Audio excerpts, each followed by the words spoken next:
not entertained? Are you not entertained? Is this not why you are here?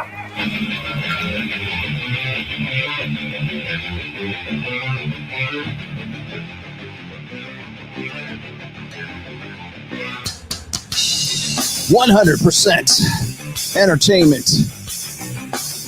guaranteed on the Rational Mail,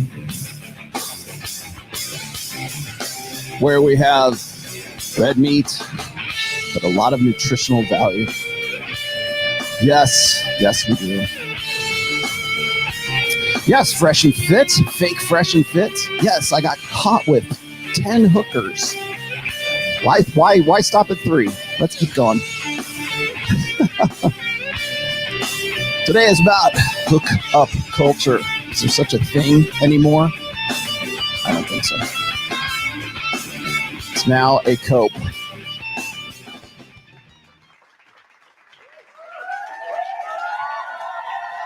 Alrighty. Y'all ready for this?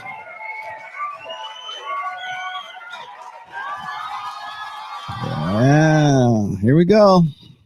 Did you know that there's a book that teaches manipulation that is so dangerously effective it's been banned from some prisons? Just wait till you hear what comes next. The book is called The 48 Laws of Power by Robert Greene. So I reached out to Robert Greene, naturally. And you guys, he replied. Not only did he watch my video about the 48 Laws of Power, but he wants to hear about the laws that I found the most disturbing. So I think we should dive on in. Let's talk about the most disturbing laws of power. Law number 33. Discover each man's thumbscrew. And I quote, determine the weaknesses of those around you. Always seem interested to get people to let their guard down, break them, feed on uncontrolled emotion. Law 11. Learn to keep people dependent on you.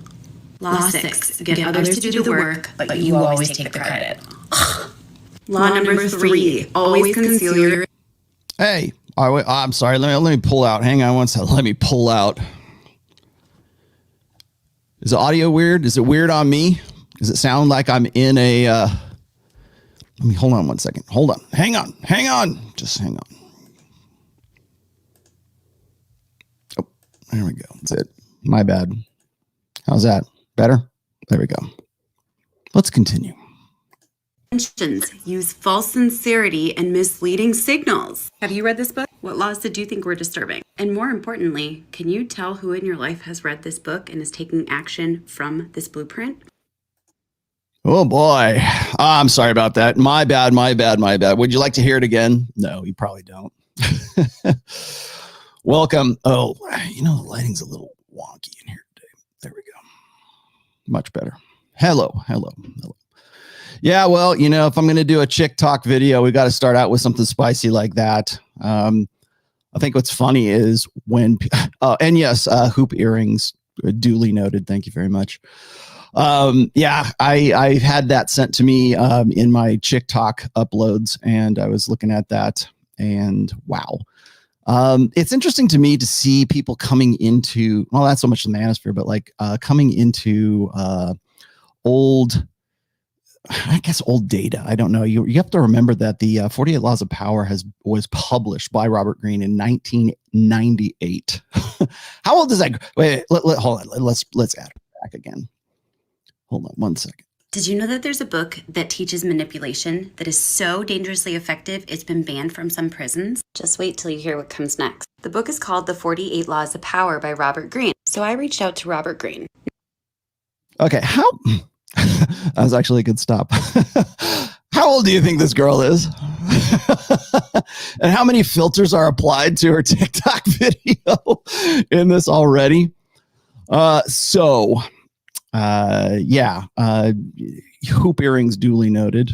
Yes. But I think what's funny is like, it seems like this is like some sort of revelation, some sort of new information. And I wanted to lead off with this because it's kind of a preface to what I wanted to talk about today. I know I didn't say, I'm doing Chik Tok videos. Yes. But it is a preface for what I'm going to get into today with respect to hookup culture, because there are certain old memes or there's certain old data that is being sort of rediscovered right now. And I think this is a good example of that. And there's this sort of faux outrage about, oh my God, it's been banned from prisons. Yeah, of course it has. Yeah. It's the 48 laws of power. And of course, she runs through a few of these, I forget which number it was, but there's, the more manipulative laws, as she was saying. That doesn't, I think what's funny is the new interpretations are still the old interpretations. So it's this presumption that people are going to take this stuff and they're going to learn from it and they're going to use it and they're going to be tyrannical, authoritarian dictators and tyrants. And it's like, no, that's not. Yeah, of course, Robert Greene's probably talking to this girl because, she is misinterpreting it like everyone has since 1998. And if you read the introduction of the book, and I would venture to guess she has not read the book in its entirety. I would venture to guess that she's only come across a few of the 48 laws of power and has not actually read the entire book. I mean, it's a pretty thick book. I've actually read the 48 laws of power about 3 times right now, but not all. Well, I mean, the first one was in one go, but then you come back to certain laws, and it's like I would argue that the 48 laws of power is a living text, not too dissimilar to this book, which has also been described as a living text, meaning that you don't just read it once and put it on the bookshelf. I say, oh, I'm done. I read The Rational Male. Oh, I'm done. I read the 48 Laws of Power. Oh, I'm done. I read, Art of Seduction. Whatever. He's got a lot. You guys already know this. I'm a big fan of Robert Greene. But you don't just read the book and put it on the shelf. You come back to it as necessary, as needed. I would also argue that the 33 Strategies of War is another good one for that. But I would also argue that she probably has not actually read the entire book in its entirety before she decided to go and do a TikTok video about it. And again, yes, TikTok is for children. Got it. So when I see this kind of stuff, it's interesting to me to see how the misinterpretations always stay the same. And when I did the video on respect not too long ago, was it respect? Yeah, it was respect. And I foolishly tagged the video of Hugh Hefner on the Dick Cavett show because I got a copyright strike for that, but not a strike, but I got demonetized for that. Just put it that way.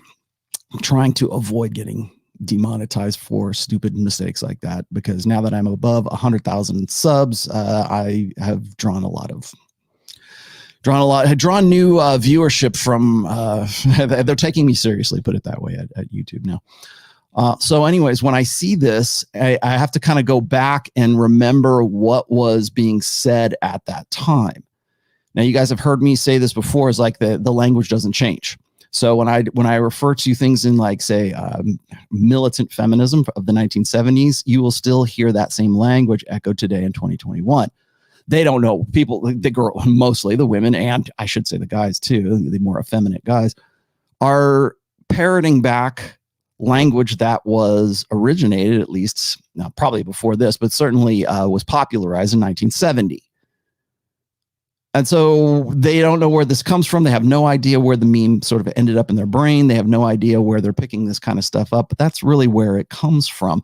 And that's one example of many.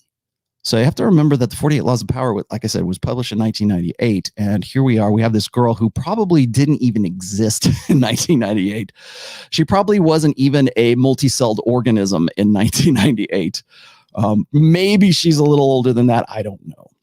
She looks like she's maybe early 20s, mid 20s. I don't know. You guys, I always mess up ages. You guys always correct me on it, so that's fine. But when this came out, and let's just say when it was when the 48 Laws of Power was sort of making the rounds back in the early 2000s, let's just say she was probably in diapers at that time. I think that's a fair assessment. But here we are in 2021, and she's just come across it probably online, probably not in the book itself, and is regurgitating the same stuff that people were saying back then. And the long and the short of that is that the 48 Laws of Power is not about, here's an instruction manual, which is of course why prisons banned it, because they thought it was an instruction manual. It's not. It's outlining human nature. It's outlining the dynamics of power and how power can be used and what are the laws of it. And this was just as, and remember, there's 48. Actually, there's 49, but I'll let you guys figure out what the 49th law is. In the introduction, this is how I know she didn't read the book. In the introduction, it's not a license to sin. It's not a license to misbehave or teach you how to be a criminal. It is that you need to know these laws. And I wanted to sort of emphasize that today, because that's a really important, I guess, concept to wrap your head around. Because a lot of guys, whenever they read my book, or they get into the red pill, or they get into anything that, even just like dating and game and what relationship advice and stuff like that. One of the things that really sets people off, and I think I set some people off on Wednesday about this when I did the religion show, is that once you have uncovered, I don't say exposed, once you have detailed, once you have like revealed, let's just say, physical empirical data that conflicts with people's ego investments, the very first thing that they want to throw at you is that, well, this is it denies free will. Like, that's why they say, the red pill is very deterministic. It's biologically deterministic. It's really not. It doesn't absolve you of responsibility. In fact, if anything, it should make you even more responsible. It should emphasize responsibility, I think. But it reveals a lot of unflattering truths, and I think those unflattering truths are really hard for people to deal with when their ego investments are based on those unflattering truths either not being revealed or not being true. So when someone says, what is it? I forget which law of power it is. She just said it again. It's always get people to do the work for you and then take all the credit. That's one. There's some other ones that are really, that rub people the wrong way. I think it's like, manipulate people. Basically, it's like manipulate people kind of thing. And it's not that he's saying, go and do these things. It's saying these are the laws of power. This is how it works.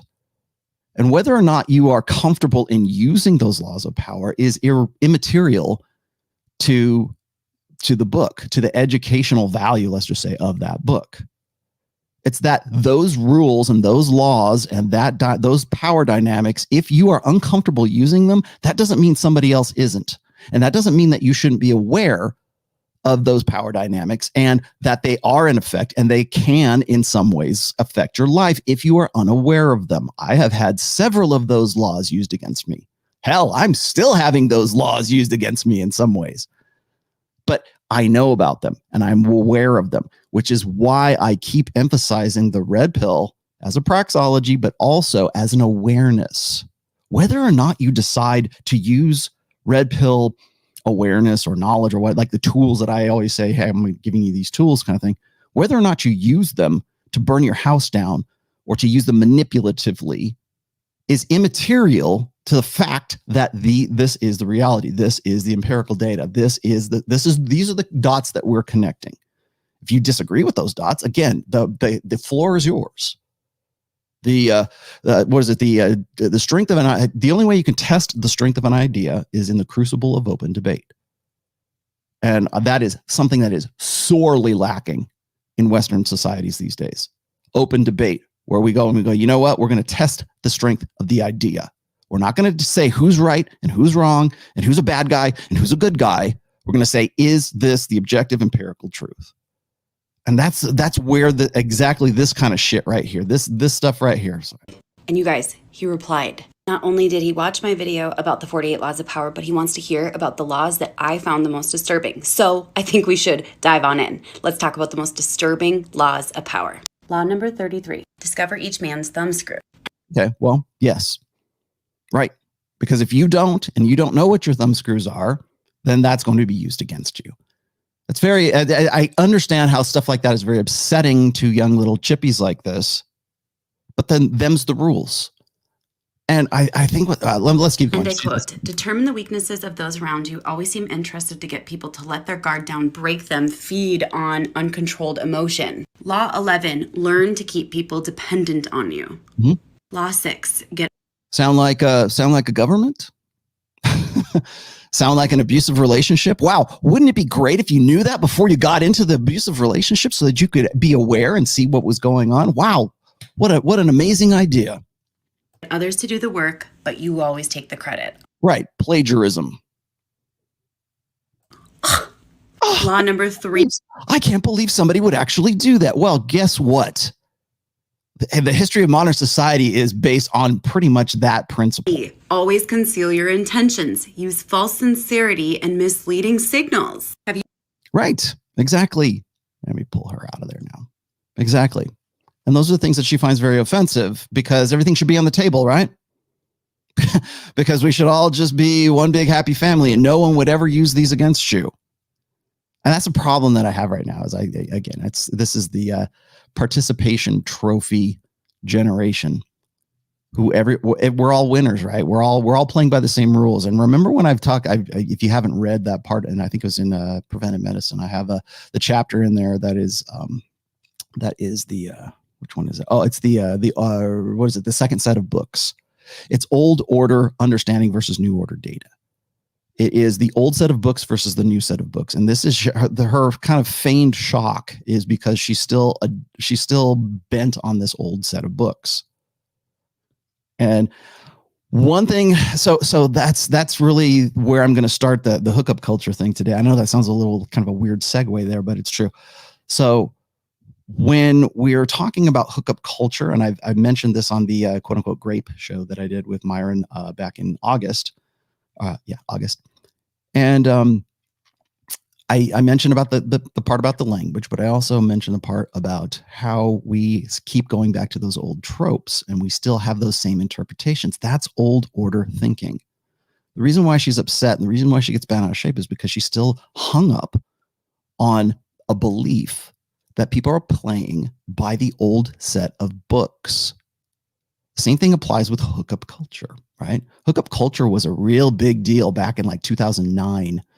If anybody's ever read, if there are any longtime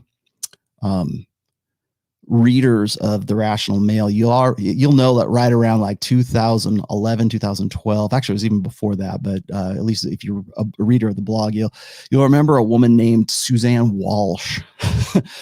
It's weird for me to even say that name anymore because she's long gone, but she used to be one of my biggest critics back in the day. And her site, actually, I don't know if it's still there. It might still be, but it was called Hooking Up Smart, because hookup culture was a buzzword back then. It was she got into blogging. She was kind of like this glorified mommy blogger, but she was kind of like the anti-rational male. She was kind of like the anti-ROLLO at the time. And she really started it because she was really concerned for her daughter and her daughter's chances of getting married. And I think she had a son too, who was also unmarried.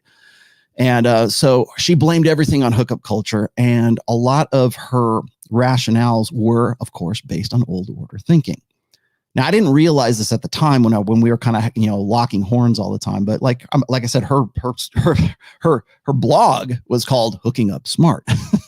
So the hooking up aspect was already there. This is long before Tinder. And this is social media was a thing back then, but it wasn't what it is today. And there was still this presumption of a hookup culture. And it was based on this understanding of sort of college dating habits from say 2000 up through about 2010. So that decade right there. And there was this idea, or this, again, it's one of those memes. It's one of those words that won't die. And we don't know where the language comes from. We keep throwing out hookup culture as this kind of ominous, enigmatic, this is what the kids are doing, because we've heard, think about how long we've been listening to this. I heard that term as far back as at least 2004, 2000, at least when I was a moderator on SoSwap. They were talking about hookup culture and this and that, and how what was it, and how the early PUAs like Mystery and RSD and all the old school guys, right, Papa and the rest of those dudes, how they were exploiting hookup culture, right? They were, okay, so there's this hookup culture, and now we're going to get into that hookup culture and we're going to game the system. right? We have a hack. We've got a hack for hookup culture. And I think what's ironic is like when you look at the stats right now, and I'm going to show you the GSS stats in this show today, you will understand exactly just how ridiculous that notion is. Now, before I get into the rest of these, and I see I got a lot of supers, so I'm going to get into supers today too. And thank you for those. But I've got a few more videos that I got to throw out here that are sort of pertinent to today's topic. But again, as always, I usually preface my my topics with just so you have a basic understanding of where this comes from, because you have to have a thorough, complete, comprehensive understanding of this. It's not enough to just say, well, hookup culture is BS. Forget it. Oh, who cares? Who cares? Well, if you don't care, then this ain't the show for you. Okay. So when I encountered the hookup culture thing, it was about the same time when I was making the connection between the word culture and whatever came before it. Now, if you saw the video that I did with Myron and Fresh back in, it was in Miami. It was we did a breakdown of the stats for false grape accusations, and then of course grape culture. And I hate to even have to use the term grape, right? It's stupid. But that's where we're at right now. We can't even say those. We can't even say the word, but that's where we're at. But when you put the word culture behind anything, like in that show, it was grape culture or bro culture or lad culture. If you're from the UK, I don't know if they still even use that. But anytime you put the word culture after a term, it becomes endemic. It means that everybody's doing this. Well, what do you think about the culture of hate? What do you think about hate culture or hookup culture or this culture, that anything that has culture behind it makes it sound like there's there's this society of people that are doing something and you're completely unaware of it and you need to be educated accordingly. And it makes it endemic. And I'm going to disprove to you guys empirically today that hookup culture has been BS for a very long time. And I'm saying BS because we're not at the 30-minute mark yet. And it has been. And I'm going to prove it to you today. And it's going to make you cry. Maybe it's going to make, is it going to make you cry? Let me get to these real quick. Irish Alpha says 80% or 80+% of female dating profiles say, don't do hookups or one night stands. That is code for, I don't do that with betas. Alphas come on in. Yes, it is. And I'm glad you brought that up too, Irish Alpha, because we're going to talk about that a little bit here, a little bit later too. If you saw if you've looked at the description today for today's show, and I think that's it. Is that it? Let's see. It's only because she doesn't know about the prince. Yeah. Well, what do you expect? What do you expect, dude? What do you expect? Reddish dad bod. What do you expect? Disagreeable. Thanks for this, Saeed. Disagreeable modern nations act very similar towards governments as modern women do to men in relationships. Yeah. I'm glad you're making that connection. I made that connection earlier today, or earlier this week, I should say, when we look at the difference between how men do governance, how men organize society versus how women are organizing society. And I think you could, one of the most damning facts right now is just look at what's going on. People are telling me that Aristotle quote was faked or whatever. I don't know if it is, but the Aristotle quote, and I'm going to paraphrase here, is that, male republics always succumb to female democracies, and female democracies always succumb to tyranny. I'll look that up. I don't know if that's BS or that's not, but it's still, well, okay, fine. I'll be happy to take. You give me the quote, right? Give me the authority, the authorship of that. Destructive freedom, democracy. Any thoughts on that? Yes, I've already talked about this in several videos. Is men do organize societies, and by that I mean you can call it governance or tribal organization or whatever. Whether it doesn't matter what it is, it could be a corporation, it could be like making money, capitalism, right? Men organize those companies, those corporations, differently than women would. In fact, women rarely organize a corporation at all. They come into a corporation that's pre-existing. Very similar, by the way, to how women inherit money from family and from dead husbands, or women get money from divorce. It's already there. It's pre-existing. They just come in and they game the system, or they work their way into the system because that's what we think should be valuable in that organization. Men and women do society building way, way different. And I saw the reason why thanks for this, Aid. I saw I was going to use this video as sort of tag it in here, but I figured I better not. I saw Tucker Carlson, and I don't care what your opinion on Tucker Carlson is. This is not like a red or blue or left or right thing. He was acknowledging the fact that we don't have men in society. We don't have men building society. We don't have men in positions of authority right now. It's all women in positions of authority. And of course, as you might guess, being the tradcon that he is, it's all about responsibility, responsibility, responsibility. Well, the problem, Tucker Carlson, is that men don't have the authority, and they don't even have the notion to go and get that authority. And yes, I can quote that. Was it the Atlantic, or was it? No, it was New York Times. Did a very comprehensive article on the dropout generation, which, by the way, there was also another one of those back in 2018 and another one back in 2016 about the dropouts, about the lost boys. I think it was Milo Yiannopoulos did a thing for Breitbart at one point. Well, he's still writing for Breitbart. And then I think there was another one on maybe it was the Atlantic, and that's where the lost boys term came from. And then now we're talking about, men don't have purpose. Of course they don't. They've ceded all authority, to a feminine primary social order. That's why, Tucker. And if you want me to come on your show, or you want to come on this show, actually, I would love to have you on this show, because I would love to talk to you about that. Assuming you are ever going to watch this, which you're not. King Henry, the book is simply exposing reality. How you choose to use it is your choice. Yes, exactly. And King Henry, I've referred to the red pill, and really, I'd even use a red pill in this, at least in this or in this context, anyways, because 48 Laws of Power was published well before we had any kind of like notion of red pill. Actually, wasn't them. When did The Matrix come out? The first Matrix movie, I think it was 90. Was it 98? I think it was. We didn't have the red pill as a popular like terminology back then. It was probably the same year that it came out, oddly enough. But that's what I was going to say, is that the red pill is an awareness, and how you choose to use that is up to you. I've made this analogy before. The red pill is like fire, and the 48 Laws of Power is like fire. Really, any kind of new order understanding is like fire. You can use it to heat your house. You can use it to cook your food, or you can use it to go burn down your house and burn down your neighbor's house and set him on fire and his whole family on fire too. You can do that. It is what it is. It's not bad. It's not good. It's just in how it is used. Tried to make that point on Wednesday's show, but apparently everybody wants to tell me how wrong I am or how right I am. Let's see. The SLK66 says, hi, Rollo. Following your guidance, is there any point in trying to explain what's on my mind rationally to a woman? No. Or I just give up on that possibility. You will reach, sometimes yes, sometimes no, but appealing to reason, it kind of depends on what your purpose is.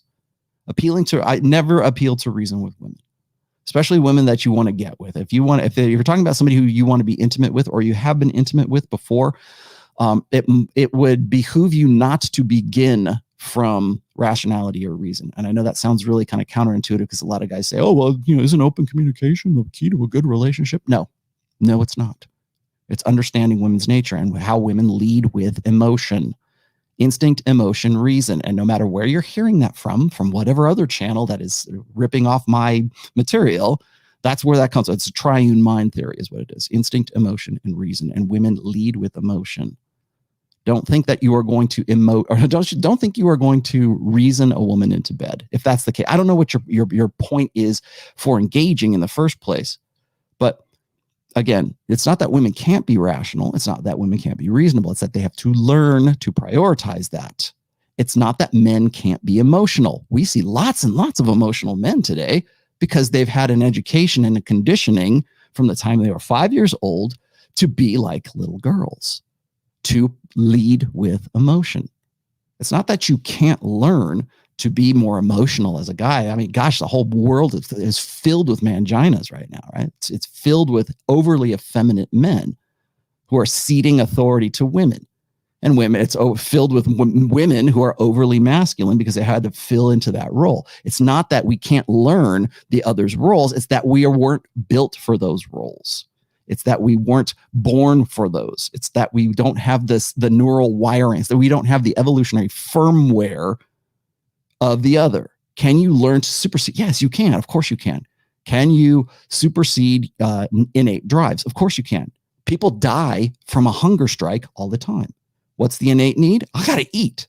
But my rational mind and my belief set is such that my convictions are such that I would rather die of starvation than, as a sort of a form of protest or whatever.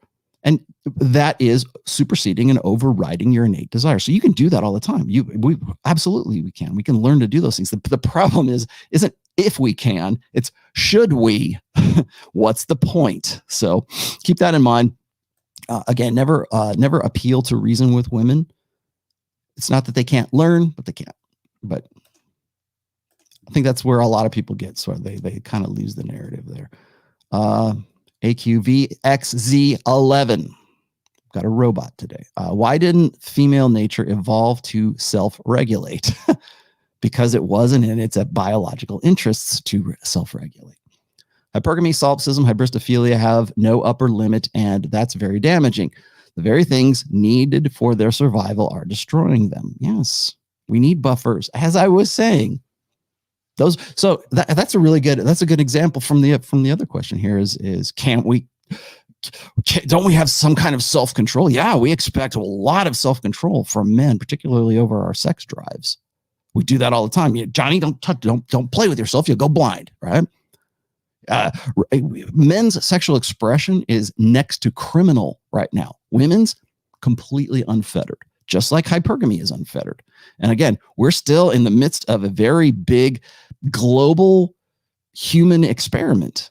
What happened? What would happen if we took all those buffers away from women's sexuality and we weren't repressing them anymore? And I wonder what society would look like if we would just say, you know what, hypergamy can be unfettered for right now. We just take all the bridles off of it, take all the locks off of it, take all the restraints off of it. What would happen? You're here. Here we are. So why did it not evolve to self-regulate? But well, in some ways it has. The male male anger bias is one, for example, and that is human females and babies and young children tend to presume that human males are always angry, or they overestimate a man's anger because it was safer to err on the side of daddy's pissed, or that man is pissed, or that man is potentially hostile, and live than just sort of go about your day and have that guy, for whatever reason, catch you in the crossfire kind of thing. So there are actually lots and lots of ways in which women will self-regulate. When it comes to women, are far more selective when it comes to mating. Men are way less selective, let's just say. So yeah, there are ways. It's just that you're not seeing them right now. You're equating those natural, let's just say, ways to self-regulate it's important not to conflate those with the social reasons, like social stigmas that would help women self-regulate. But you can. We used to teach women to self-regulate, or we used to actually, they wouldn't self-regulate. There's consequences or social consequences for their actions. Let me catch up with the rest of these. Jose, Rollo, thank you for sharing your knowledge. You're welcome, my friend. Jose, question, are you going to elaborate on virginity as well, or have you already established that concept in your fourth book? I did actually talk about, funny you should say that, in the fourth book, which, by the way, will be released this month. It is in audio review with Audible right now. As soon as they give me the green light, I give you the green light. So it's not on me anymore. It's out to press. It's at the press. At the press right now. But virginity, yeah, I'm going to talk about that a little bit here today. As a matter of fact, I've got a full video for you, Jose. Hold that thought. Brian Dupree, I think we need to just adapt and improvise. I do well on apps, and although it's frustrating, so are LTRs. Yeah. Rollo, love you, homie. Love you too. I love you too, man. AQ again. Also, is polygamy technically only good for women in their own minds? No. This mating empirically benefits no one except the top guys. No, actually, it benefits all of the women too. In theory, I get it, but in practice, they are little less than concubines. Yes, they are, but you're using concubines in terms of them being just sort of like the emperor's women, right? They're maid servants. Let's not call them concubines. They're maid servants. Come here, maid servant. No, one thing that has defined powerful men over the course of history is three things: access to territory, resources, and access to a lot of women. Exclusive access to a lot of women. Guarded access, like in the Forbidden City, guarded by eunuchs, access to women that were going. You want to know why virginity is so highly prized? And we're going to talk about that today too. That's an evolutionary latent purpose. And people asked me about that the other day. They said, what do you mean by latent purpose? What I mean is, like, what is the underlying, like, the real utility for talking about hookup culture? Like, for talking, why do we have euphemisms for certain things? Why do we have certain beliefs? Well, there's a purpose and it's a function that's underneath that. We just kind of like glaze over it or paint over it with like, with supernatural things or prettier colors. We sugarcoat things. Well, what's the pill? If I have a sugar-coated pill, the latent function of that pill is whatever it's supposed to cure in me. Does that make sense? Maybe it does. So when I use the term latent purpose, that's what I mean. No, I don't mean anything homosexual or anything like that. Polygamy, actually, I already covered this. I think I covered it in the respect video, right? Or was it the week before that?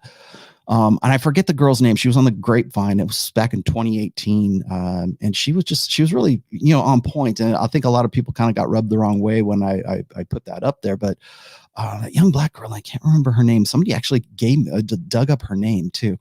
But she made the case that that monogamy was a sort of a social construct, or the socially enforced monogamy anyways, is a social construct that is meant to serve the largest amount of beta males. And she's right. Polygamy, actually, I mean, if it's female chosen polygamy, and I said, it was on this show, Women Share Alpha Males. I think that was the title of the show or something like that. And that's why women are far more likely, like Royce used to say, is like women are Pook. No, it was Pook who used to say, women would rather share a successful alpha, high value alpha, than be saddled with a faithful loser. That's a standard, bread and butter maxim in the manosphere, red pill, whatever, men's community, seduction community. That's been around for a long time. And the reason is because women would rather share a guy, and whether they consciously want to. If you say, would you share a high value man with other women? They'll go, no, I would never do that. I would be jealous, blah, blah. Yeah. Well, when you're asking them, again, appealing to reason, sure. But in practice, they're more than willing to do that. They're happy to do that because they know that they're in intrasexual competition with other women for a high value guy. If they're the one that can like lock that guy down, how much of an ego build is that? How much of women associate their egos with the kind of man, the caliber of man that they can get, that they can attract, that they can hold. I've got the highest value.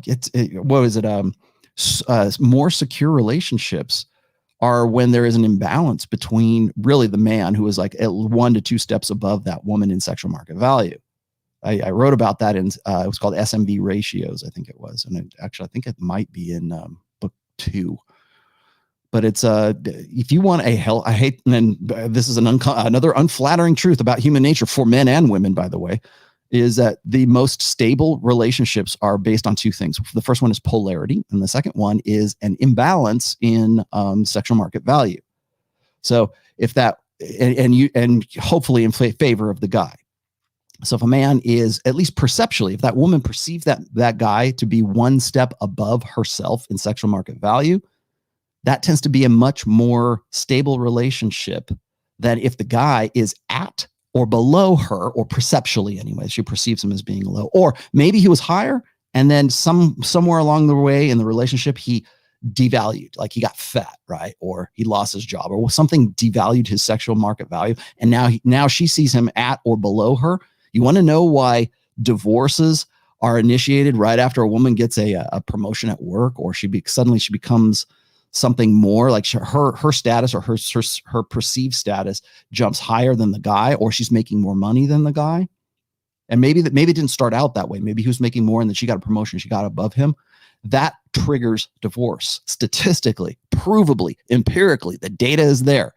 Your woman gets a promotion, the clock's ticking, because women want a man that they can look up to. Women want a man that they can admire. Women want a man that other men want to be and other women want to bang. And if she's making the money and if she's pushed herself up, even if it's perceptual, it could be complete nonsense. But as long as there is that imbalance there, you're going to have an unstable relationship. That's how it works. Polarity and SMV ratio imbalances. So why are women more willing to share a high value alpha? Well, in polygamy, gyno, many women, one man, one high value man. As I said in that video, we're headed towards a polygyny that is female initiated polygyny, not male initiated. It's not like the emperor in the Forbidden City is getting lots of women and saying, "All right, girls, get into the Forbidden City. I'm gonna bang you." No, it's women are choosing those guys. Because, as we've noticed in your other question, yes, we've unfettered all of the restraints on hypergamy. Does it benefit women? Yeah, biologically it does, because more women have access to better quality sperm, have more access, or try to anyways. If they can. Most women today have the beta buck side of hypergamy already taken care of, even if it's just perceptual, or they believe that they can. I make my own damn money, right? Okay, well, what does that mean? That means you have the long-term security, or you'd like to anyways, have the long-term security aspect of the beta buck side of hypergamy already taken care of. What's left? Sharing a high-value alpha, because those guys are few and far between. They don't need a beta. Only reason women need beta males, or have in the past, or made that compromise in the past, is because they were good candidates for long-term security. If they got a hot guy back then, that was just icing on the cake. Now it is the cake. So it's wanting to get with that guy. So it's women are far more likely to share an alpha male in practice anyways. They'll never admit to it. They don't want to. Women don't want a guy to cheat, but they love a guy who could cheat.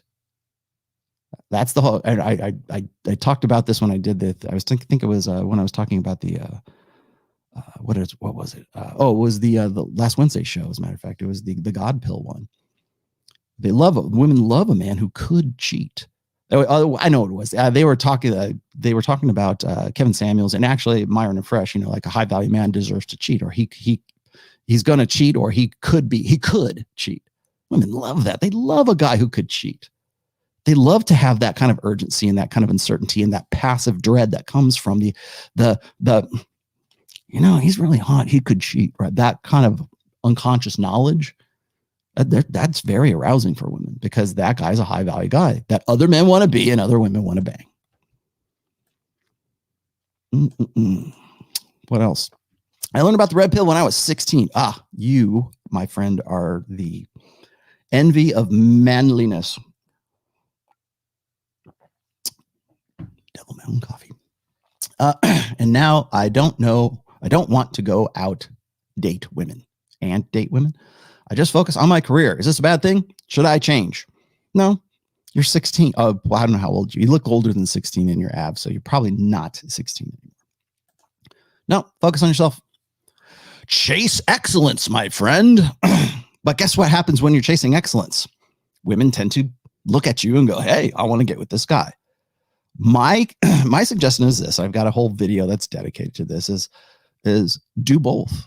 I don't see why people think that, I've got to focus on my career and focus on me and my masculine self-improvement. And it becomes this hobby and this obsession and everything else.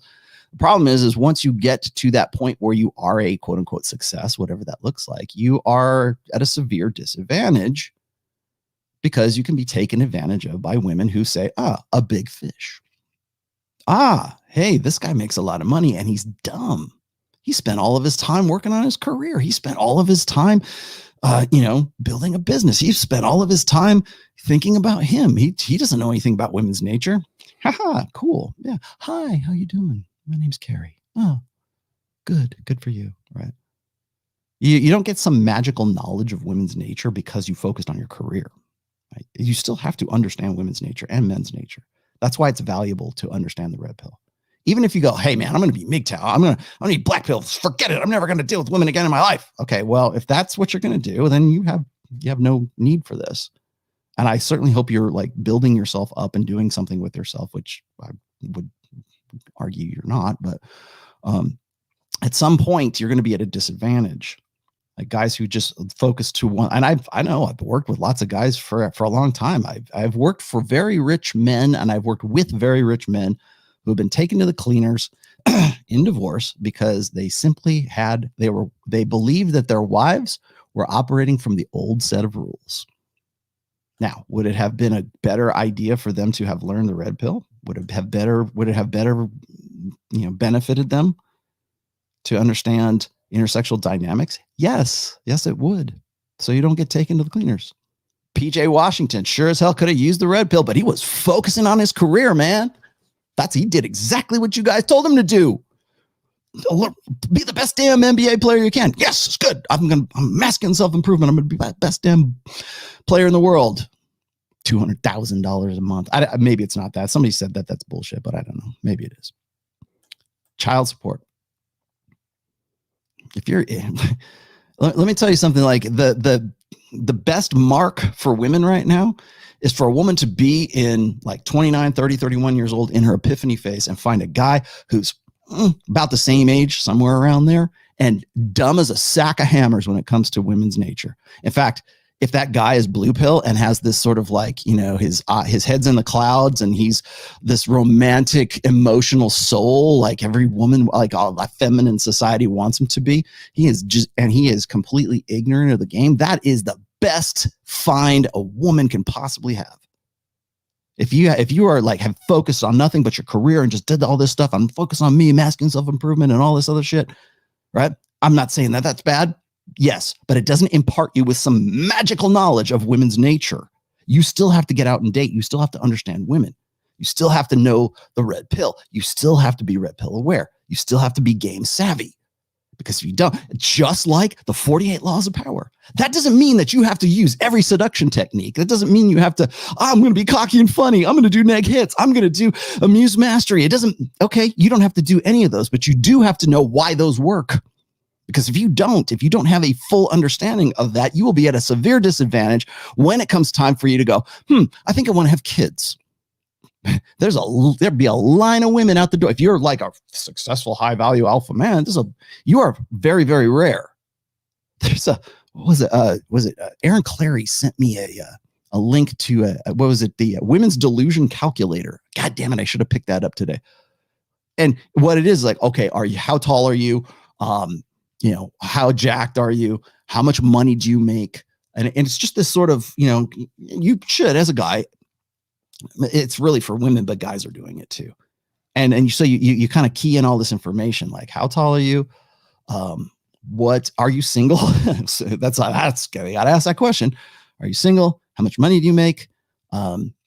What's your age? Like there's an age range kind of thing there too. And it will show you just like if a woman wanted to marry you, what the statistical percentage of her actually meeting you and actually hooking up with you and starting a relationship with you. And the higher the value of the guy, the much lower that percentage drops. I got to dig that up. That would actually make for a really good Wednesday show. Maybe I'll do that. Can you make an episode on the differences between man and woman in happiness? Well, no, because happiness is a subjective term. No matter what people tell you, happiness index, according to who? What each of them should strive for to maximize. I'm not going to tell you what to do. You got to figure out what to do. I give you the tools so you can figure out how to get those things and to do those things realistically.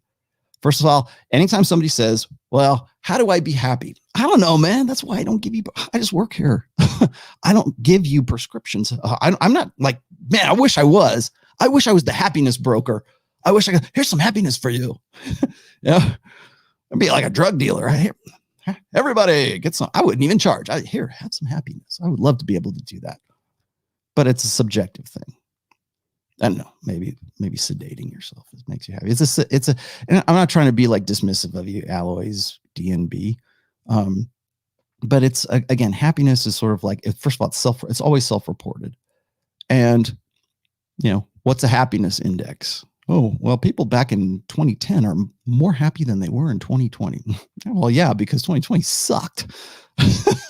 When did you, if you asked them in 2019 or 2018, they might have had a different answer. Doesn't monogamy benefit women in the long term? Yes, in long-term security, it used to anyways. The perception of it was that it did. It should. Put it this way, Vinny, it benefits families and it benefits reproduction. Again, we are promiscuous by nature, but we are monogamous by choice.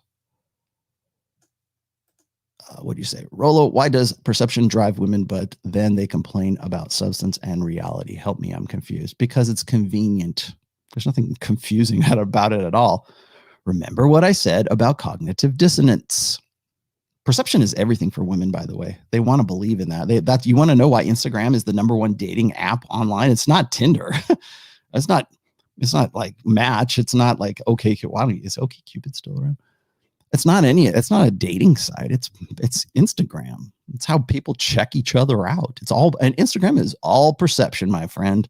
It's all smoke and mirrors. You wake up the next morning and go, who the fuck is this? That's that girl that you got all hot for when she's on the jet ski with her big tits hanging out in the Miami Bay. And no, women love perception. That's all it is. It's smoke and mirrors, but it's the fantasy. Women want a fantasy, and they're happy to fill in the blanks when things aren't quite, when there's cognitive dissonance, as I said before. And I think that's sort of a leftover from women wanting to like maximize, or I would say that, well, maybe it's not a leftover, but I think it's integral. It's an element of hypergamy, wanting to optimize. Is he the best I can do? That's part of that perception. Whether or not the guy that they left back in college was the best they can do, or the one that got away, is immaterial. It's all about the perception of it and the belief. Belief is very powerful, by the way. Very powerful. And I don't mean that in a woo-woo, natural, spiritual, metaphysical thing. I mean, it's powerful in the fact that if you believe, the way that people believe in things can change the course of history. Right? Whether it's false or it's true makes no difference. The power of belief, that you remove all woo-woo magical thinking from belief, and you have a very, very powerful motivation, put it that way. I'm having such a bad case of cognitive dissonance. Isn't all of what you're saying generalization? The generalization. I need to do is I got to do an episode that is dedicated to, and I will get back to today's topic today. I need to do an episode that is dedicated to all of the, all of the forms of hate. And I'm not saying you hate me or anything like that. I'm just saying that all of like these very common criticisms of the red pill of whatever I talk about, or not just me, right? It can be, I remember when Royce and Roosh they got a lot of hate. They got more hate thrown at them than I did. But back in the day, I think it was 2009, when Royce was actually still writing his blog, he had a really, I think I still have it bookmarked. He had a post called "The Unbearable Triteness of Hating," and he listed through all of the most common forms of hate. And I don't mean hate, but like criticisms, right? When haters hate. Having a case of cognitive dissonance isn't what you say generalization. That the generalization one part is actually one of those forms of hate, right? You're making sweeping generalizations. Well, it's only sweeping if it's unflattering to your old order belief set. If I showed you specific instances, it's what's called today. It's called the dueling research papers. I'm going to show you some research papers today too. But the dueling research papers is you can pretty much make your case like statistically and empirically with any kind, like there's all kinds of research. The flat earthers can make a case with, well, we traveled as far as we could and it seems like the earth is flat. Oh, okay. Well, let's put that in a, peer-reviewed paper and get it signed by a college. And then we'll use that as one of our data points. So you can do that. But as far as generalizations are concerned, that's how the scientific method works. We have to have a control group. You have to have okay, how do you form what I mentioned this last week? How do you form a predictive framework? I'm not saying that the red pill is like, I talked about praxeologies. I think it was Wednesday. And I was trying to clarify the difference between an ideology and praxeology. And the ideology, and like when people try to tear down the red pill, they always try to do so in terms of ideology because they can't contend with the red pill. They can't contend with that data. They can't contend with what are you going to believe? Me or your lying eyes? Like they can't contend with those data sets that are saying, look, here it is. And it's not like anybody's being like trying to be arrogant or offensive. It's just, these are the dots I've connected, and that can be very jarring to people's belief sets. And so as a result, people the only way you can defend against an empirical debate is to try to turn that debate into an ideological debate. So you're a bad person for putting this in front of me. Essentially, that's what it comes down to. And the only way you can make that case is if you say, well, those red pill, their philosophy is this. Their ideology is this. They're like a cult. They're like a religion now. Oh my, no, we're not. But the only way you can fight, when you don't have a counter argument, the only way you can fight that debate is to reframe the terms of the debate. And so now the debate is not about the empirical data. It's about, are you a good person or are you a bad person? What should we do? Because no one who is a good person would ever come up with would ever connect the dots that you are. Yeah, but the dots are still connected, asshat. Well, doesn't matter.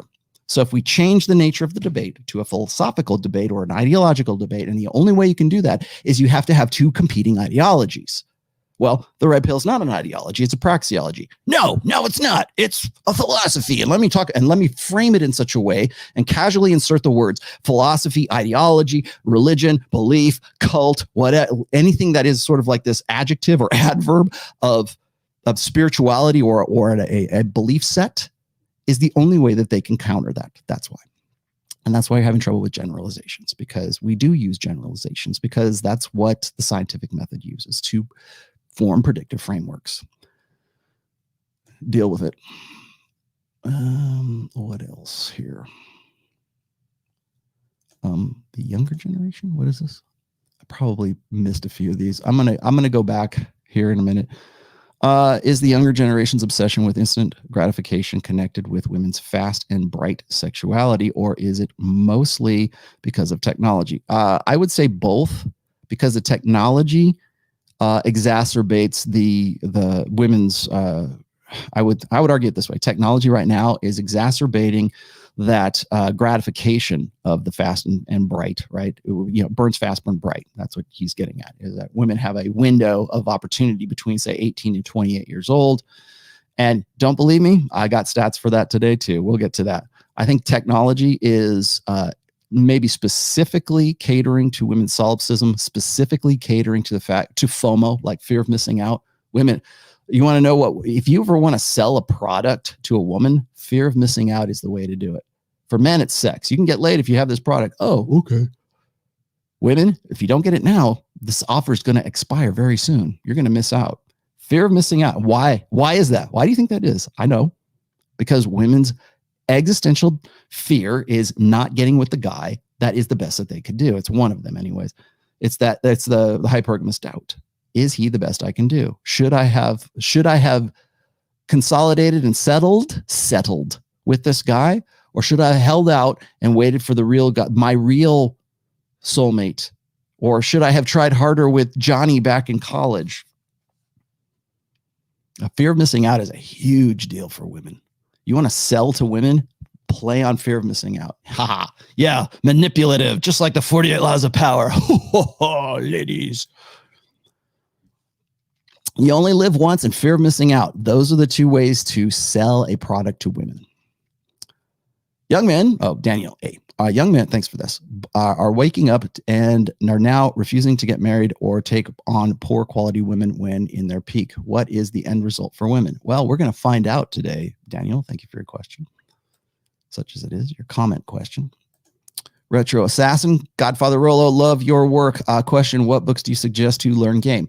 The one I'm writing right now. That's going to be the one I'm going to suggest. Actually, if you really, it kind of depends on where you're at in life and what you're comfortable with as far as game is concerned. I will refer you to Troy Francis and James Tusk. There's some good guys. They've both written, I believe James Tusk has a book or two. Good guys to talk to. I would start with those guys first and foremost, but you're not going to learn game exclusively from a book. You have to practice it. It's like you don't learn martial arts from a book. You can read it and you can say, okay, here's why this works, which is what my book is going to be about. It's not a how-to book. It's going to be a why-to book, but you have to go out there and you have to spar in the cage. You got to learn. You got to take it on the chin a few times so that so you go, okay, I'm not going to do that again. You have to learn by doing. That's number one. That's the problem with people have you can learn red pill theory from a book all day long. In fact, I would suggest you do. In fact, I would argue that's the only way you could really learn it.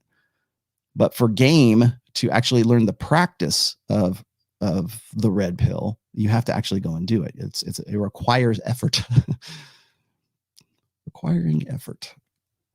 Will you come out with a new book on game? When will you? Yes, I am. I just said I was. How many? Welcome, Eric Pompa. I've only been talking about that for the last, 4 months, I think. Rollo, why do these thoughts keep ghosting me? I don't know. Are you ghostable? Vinny, I think the beta side of women isn't really taken care of, even with all the money. No wonder they hook up with loser betas later on in life. Yes, they do. Because the perception, Vinny, drops after a while. Remember, perception is everything. I think a lot of guys, when I say that, they go, oh man, so what? I got to wear a big fuzzy boa and black nail polish and elevator boots and a big top hat and look like Mr. No, you'll stand out in a crowd for sure. You probably look ridiculous today in 2021, but that's like peacocking, right? But they think that that's the, perception is everything. Well, so what? I got to be like, it's all bullshit, right? I mean, the whole idea of like being somebody you're not or fronting something or like having a thing, I think is what it was called. Like I remember, who was it that said this? Like you have to have a thing, you have to have a look, you have to have a style, you have to have something that is congruent with what you're about. Are you goth guy? Then that's your thing. Are you like tribal tattoo guy and you've got big guns and you're gym bro? That's your thing. You have a motorcycle that you can, it doesn't matter if you can ride it or not. You have a motorcycle, you have a Lambo. That's your thing. It's all bullshit, yes, but that's the perception. Now that's really kind of like the alpha short-term sexual side of perception. The long-term, as you're mentioning here, Vinny, is that the perception is that women don't need to worry about long-term security because it's already been taken care of for them, or it will be because they are getting a degree, or that women today are more empowered than ever before. And there's like statistically, like they'll read articles that are sort of like self-affirming for them. And that self-affirmation then sort of keeps them in neutral. And you'll see here in just a second when I put these up here, it keeps them in this mindset that even if they haven't got security, like really like long-term security, like provided for by themselves, they don't need to rely on a man to get it. That's the message. That's the perception that they are presented with until they have their rude awakening at 35, 36 years old. And Kevin Samuels says, you're average at best. And then they lose their shit. Then that perception is shattered for them. Let's see. It's you. Who else? Vinny, I got to you. And hell yeah, Rollo, the earth is flat. I'm sure it is. Yes, I want to believe. Is procreation a cope, like Troy says it is? Procreation is if you're I forget what Troy's, I'm trying to remember what Troy's, I'm going to paraphrase Troy here, but like, I think one of the reasons why he brought that up was because a lot of people think that the only reason for sex is to procreate. I remember when I was writing the Rational Male, my fourth book, the religion book, and I was talking about was kind of covering the sex part of it. If you've read the book, there's a full chapter that's dedicated to the red pill, religion, and sex in the book. And when I got to that point, I had people saying to me that any sex that isn't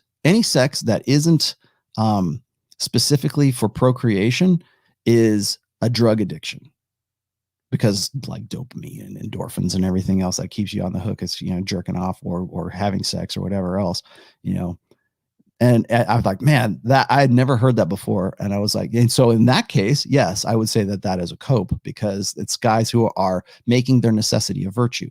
They can't get laid. So any kind of sex that isn't where they're at should be only for procreation. I think that's what he meant, Telly. Maybe I'm wrong. I could be wrong.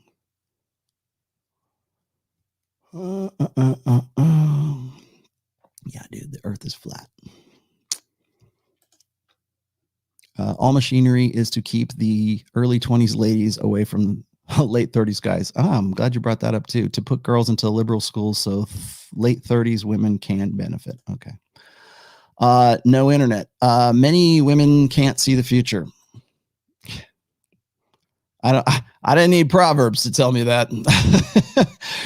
Jamie Duffin, currently reading your first book. It's awesome. Thank you. Thank you for the hard work, for what you've seen and heard. How similar is the UK to the USA in terms of dating? I'm not the guy to ask. I would say, as far as today, modern dating, if you want similarities, if you want a real good opinion on that, go ask Troy Francis, who is in the UK, and or James Tusk, who is also, I believe, still in the UK too. And Don DeMarco. When does the 5th book come out on Kindle? Maybe it's not going to come out on Kindle. Maybe I'm going to put it on Gumroad. I'm in the editing phase of that. P.S. Just finished 4th book. Good. I'm glad you enjoyed. Fifth book is more or less done. I'm doing editing and I'm paring it down. I'm trying to make it as easy to digest as possible. So I'm cutting out $10 words, and you know how I am with $10 words. So there you have it. All right. Now let's get back to the topic on hand today. God damn it. Stop it. Stop it. What else did you say? Love your work. I live in Canada and find it hard to meet women in a COVID world. Welcome to the COVID world. Women want men to be vaccinated. No, they don't. Your country and the clerisy, right? Your thought approvers, your thought creators would like you to believe that. Has the game changed in a COVID world? If even that is the case, I would argue this is that the only reason women would want you to be vaccinated is because they are sheep. Because it seems like that's I wouldn't want to be with somebody who's not vaccinated, even though the vaccine doesn't really work, according to Joe Biden. I know you live in Canada, but don't date those girls. There's your advice. Correct me if I'm wrong, but would you say the red pill is like science of gravity, etc.? No matter who discovers it, it's in constantly improving and evolving. Yes, well, it's part of the scientific method. Let's just put it that way. Now then, here we go. We're at an hour mark, so we have to get on to the next thing, children, okay? Hello there, children. How's it going? Here we go. I, like many other college students, am someone who is entangled in hookup culture. And often hookup culture makes it difficult for me to determine whether or not what I'm doing is good for me and kind to myself. And I think very often, especially as women, we are led astray from what we genuinely actually deserve. Okay, we're going to stop right there really quickly. This is actually a pretty long clip for a TikTok video. First off, hookup culture, once again, as I mentioned earlier in the beginning, when I was prefacing today's show, is a cope. It's a cope now. It might not have been a cope earlier, like maybe in the 2000s, the mid 2000s. Maybe you could even make a case up to like 2012.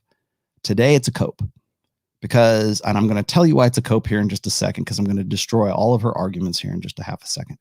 But the fact is that she believes that society leads women astray. What did we just talk about a minute ago about hypergamy and what's happening when we loosen all of the fetters and all of the repressions and all of the social stigmas that used to buffer it, that used to buffer the worst aspects of women's sexual strategy, what happens? This happens. This girl right here is what happens. So here's what I've been doing lately to keep that in check. Take a childhood photo of yourself. This is probably my favorite photo of me as a kid. And remember that that is you. You are that person.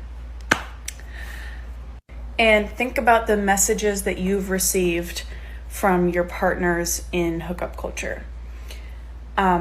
Something that's been made very clear to me So I think we need to define just exactly what hookup culture is, if we're going to even call it like a hookup culture, which I don't believe it is. I think she's just complaining about the fact that she can't lock down a guy on Tinder. The way that we date right now is completely, we're gone. Like I remember when Minor and Fresh kind of like schooled me on this, is like, the way that we used to date back in the 2000s, when like all this game and everything else was being brought up, is completely out the window right now. And this is a good example of that. And they were right. I still think the fundaments are the same. I just think the context is different. How we apply those fundaments in 2021 is, yes, much different than it was in 2001 or 2011 for that matter. This is, if there is a hookup culture, it includes men who are in that top 20 to top 10% of guys, like the alpha guys, that the alpha seed, the alpha fucks that women want to get with, and women, period. End of story. Not even high value women. It's just, that's what they're looking for. You don't even have to be all that good looking or all that much. I mean, it's better if you are, but there's women and the top 20, top 10% of guys. Now I'm going to explain to you why I believe that. I've said this. You guys already know why I've done this before. Why I've said this before, but now when women get to a point where they can't lock down that guy and they think, is this guy really the best that I can do? It's not about their choices. It's not about the consequences of those choices. It's about other people. Women tend to be what's called hypoagent, right? Hypoagency. There's hyperagency and there's hypoagency. Hyperagency is you happen to the world. Hypoagency is when the world happens to you. And for the most part, women are agency, whatever it is. The world happens to them. And why do we still today have that impression that, well, poor women? Why is it that really since the dawn of time, but certainly even in a post like militant feminine, a post sexual revolution world, we still want to cast women as the victims. We still want to cast them as somebody that needs to be protected, damseling, right? We need to protect the milady. Well, men are going to do that instinctively because that's just simply the way we're wired. We have a male protector instinct, an evolved firmware that predisposes us to wanting to go, oh, it's okay, honey. I got you. Don't worry. I'll save you from the dragon, like St. George and the Dragon, right? But why is it that women who are ostensibly supposed to be empowered and independent and strong, independent women are hypoagency or victims of hypoagency, let's just say? Because women are the vulnerable sex.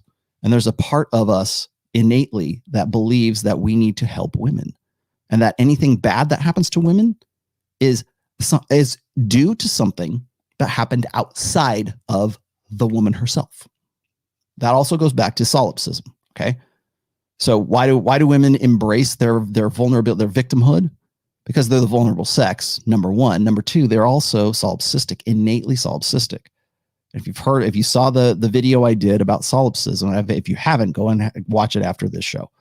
But women are innately solipsistic, and they have to be. It's a survival adaptation. They have to be self-important. They have to like the world happens to them. Anything that is outside the woman is an actor on that woman. She's the most important. She's the center of her own universe. And you go, oh, well, that sounds narcissistic, and that sounds like she's got a personality disorder. No. That's why I say it's solipsism. It's not like narcissism. I did that again. Go watch that video. But that's it. They have to be that self-important because that is a survival adaptation that has been beneficial to our species. So that's number one. Number two is that the reason why women want to believe in their own victimhood or their own, like something is it's men's fault. That's the easy answer, or circumstance, or society. It's always this nebulous, ambiguous society, Patriarchy is another one. Anything that is a social construct is always something that happens to the woman rather than the woman actually making choices from within that framework, within that societal framework, personal framework, whatever it is, family framework, whatever it is. And then the results of her choices are not what she wanted them to be. They're bad results. But it's never, like guys complain about this all the time. Women always say it's never their fault. Yeah, because it never is. They don't, and they don't, like, guys don't understand why women think that way. They don't understand. Like, it seems duplicitous because we expect women to be rational. Well, you made a choice. It was a bad outcome and you got screwed. Suck it up. Yeah, you're being judgmental. Right. That's the emotional response to that. Men expect women, I think, like the more rational a guy is, the more intelligent the guy is probably even worse for those guys. But they expect women to have those reactions. They expect, geez, I tried to solve a problem using this methodology. I tried to do this and it didn't work out the way I wanted to. It must be somebody else's fault. It must be something outside myself. It's never about them. You want to know why I always say, I just saw this recently too. You want to know why we have popularized the notion that we shouldn't be judgmental? That's it. Because we live in a gynocentric social order that emphasizes no blame, no consequences, or absolution of those consequences if they occur. You want to know why abortion is something that is fought tooth and nail for women? Because it's a fail-safe. Women love fail-safes, whether that's a social convention, whether it's a psychological dynamic, whether it's a legal thing where we can legislate it. Really, that's what abortion is when you think about it. It's a legislated fail-safe for women's bad reproductive choices. There's a consequence to that choice. Okay, well, I don't want it. Something happened to me. If men could have kept their dick in their pants, then it wouldn't have happened to me. I did that on the TikTok video. There's that one girl in the TikTok video. Men's orgasm is the reason for unwanted pregnancies. How about you making the choice to get with the hot guy in the foam cannon party? No, it's because they are uncontrollable sexual animals. It's always something outside themselves. And that's really where she's coming from with this. And so her frame of reference, like her point of origin, I would say mental point of origin, but her point of origin for how she's kind of coming to these conclusions is hypoagency. The world happens to her. And again, I'm not making excuses. I'm not saying it's right or it's wrong. I'm just saying it is. I just work here. It is. And this is how she comes to these conclusions. Whether she's a good person or a bad person, I leave that to you guys to decide. That's not for me to decide. I'm not endorsing this, and I'm neither confirming nor denying it. I am neither endorsing it or am I disparaging of it. Often is that through hooking up with people, that those people don't believe that there's something about me, there's something about her that they don't think is deserving of commitment and love, or at least like a genuine, unafraid display of love. Spray it. Am I okay with that for her? All right, so now we're going to make appeals to parenthood, but I wanted to throw this one out here again. Anything but her choices. When I just saw this, there's it's an interesting show. I will say I'm enjoying it thus far, but I have been watching this show on Netflix. It's called Clickbait. And it's this husband who gets killed, and they're trying to figure out who killed him. And it's really kind of an interesting kind of whodunit murder mystery kind of thing. But the woman actually had an affair. The guy had an affair. And so, it's all this back and forth. But there's this one scene where the mother of the woman who was having the affair, who is actually now the widow, says, I've never judged you. I've never judged you're your own woman. And it was supposed to be this inspirational, moment between mom and daughter. But the message was this: it doesn't matter what you do. I won't judge you. I think I've said this in a few other episodes where it's like when young women, and you know who I'm talking about, when young women begin their sentences with "as a woman" or "don't judge me," but that preface to it, like when you put that in front of whatever the story ends up being, I'm going to judge you, because they know that they're going to be judged, or they know that it's going to sound bad, or it's going to put them in a bad light. But the presumption is that like it's very important not to be judged. It's very important to be able to do what you want to as a woman, do what's right for you, right? Rather than guys do what's right for you. But for women, there's this presumption of a judgment-free zone. That's Planet Fitness, right? Judgment-free, ladies, come on in. There's the lunk alert. God, I hate that fucking fitness. It's not a gym. It's a fitness place. If your gym has fitness attached to it, it's not a gym. But certainly not Planet Fitness. Planet Fitness, the judgment-free zone. We want fat women to come in here because we want you to feel good. And here's some donuts for the morning and here's some pizza for the evening. That is some, what did I say? Like how hard is it to market to women these days? Judgment-free. And that's what it comes down to. I have said this, and women hate it when I do this because they think I'm being judgmental. You're being tyrannical if you say that we need to be judged more. No, you do. What we were just saying a minute ago about like hypergamy, like what's going to happen with unfettered hypergamy. I don't think that's the real. We know what's going to happen with we're here, right? We know what's going to happen as far as the biological and the mechanics of all that. But as long as we don't have, or as long as women are absolved of judgment, yeah, you're in for a rough ride, my friend. And I don't care what society you're in, whether it's Western or anything else. As long as women are you're in the judgment-free zone. The whole world is Planet Fitness for women, right? You're in the judgment-free zone. Yeah, that's not how to organize a society. Women have a separate standard of justice. We and again, empirically proven, women have much leaner sentences for the same exact same crimes that men have. Because she's a victim. She's vulnerable. There must have been something like I said this before, and I promise I won't rehash this, but like Elizabeth Holmes is now going to court or now going to her civil suit, I think, or something like that. And she's trying to hang her hopes on the fact that she had an abusive relationship and it forced her to make all these bad decisions with Theranos and lie her ass off and embezzle money. It was because this guy, he was just so abusive and I didn't know what to do. So I embezzled. Judgment free. Don't worry, little lady. Well, right, John. Here's just a slap on the wrist. Now, if it had been a guy, we wouldn't be having this conversation, especially the woman that they wanted to be the next Steve Jobs. It's ludicrous. But when I bring that up, I'm an asshole for bringing that up. Oh, how dare you? Why? Because I'm pointing out the fact that you guys were imbeciles back in 2015.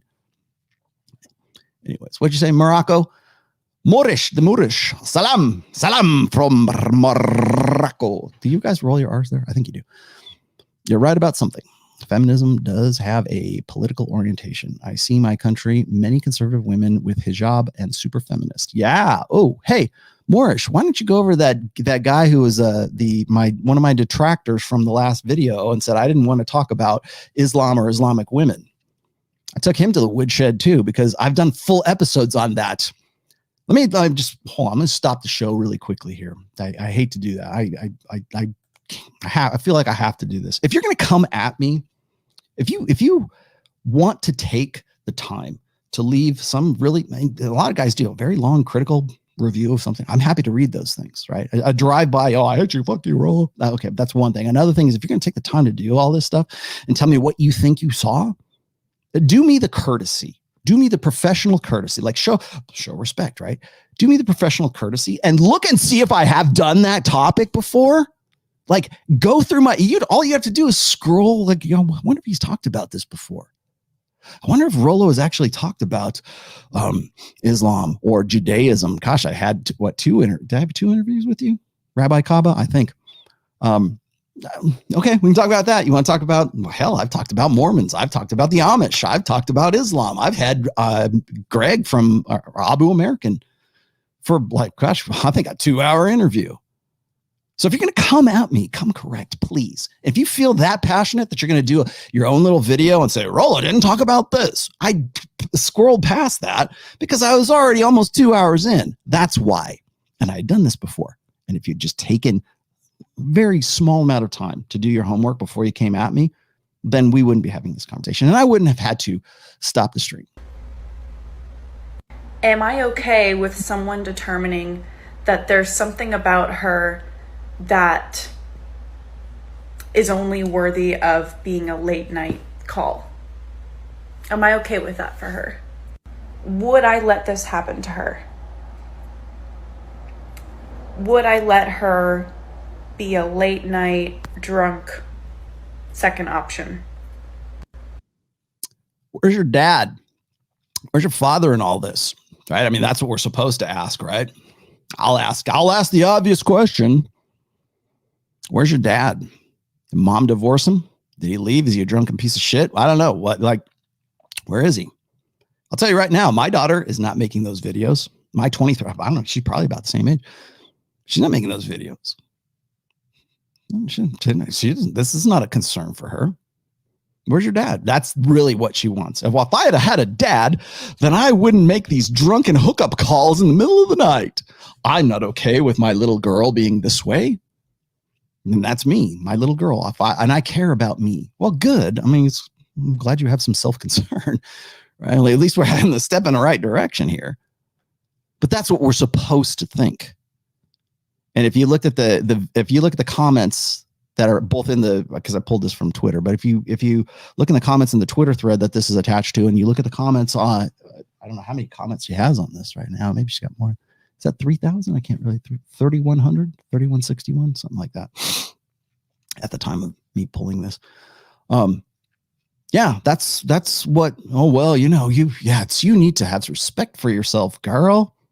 Well, if you had respect for yourself, why are you on Tinder in the first place? Why are you doing drunken hookups? Why are you hooking up at all? I'm not okay with this. Well, I'm glad and we're supposed to, oh, yes, girl. Oh, thank you. Good. Yeah. I have hope for the future. It's not about the results. It's not about the consequences. It's about like, hey, where's your dad? Or it's these guys don't respect you. You can't just get with these booty calls. This is the voice of a woman who can't lock down those guys. How many of the guys that she's had like single, one night lay, same night lay, SNL, had a same night lay with, or booty call, or doesn't care about you, doesn't want to take you home to meet the folks, doesn't want to, make it official on Facebook. You're starting from a position where it's like, that's not the case. First off. And we're supposed to feel bad about, or we're supposed to,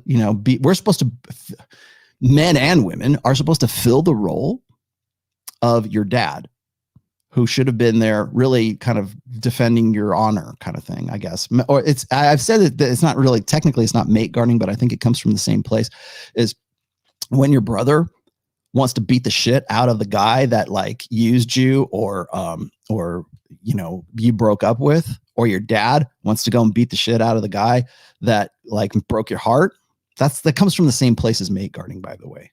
Like if you have a boyfriend and he doesn't want you to go out on girls' night out, that's maybe it's a little bit different because the motivation is different. But when it comes to like, what is it? Kin altruism, kin selection, brothers and fathers are there to chase away the guys that they go, that guy's a piece of shit. And I don't care if you're in love with him. And I don't care if he's Romeo. He's not touching you. Be glad, ladies, if you have a father like that, because he's got discernment and he doesn't care about being judged as being judgmental, right?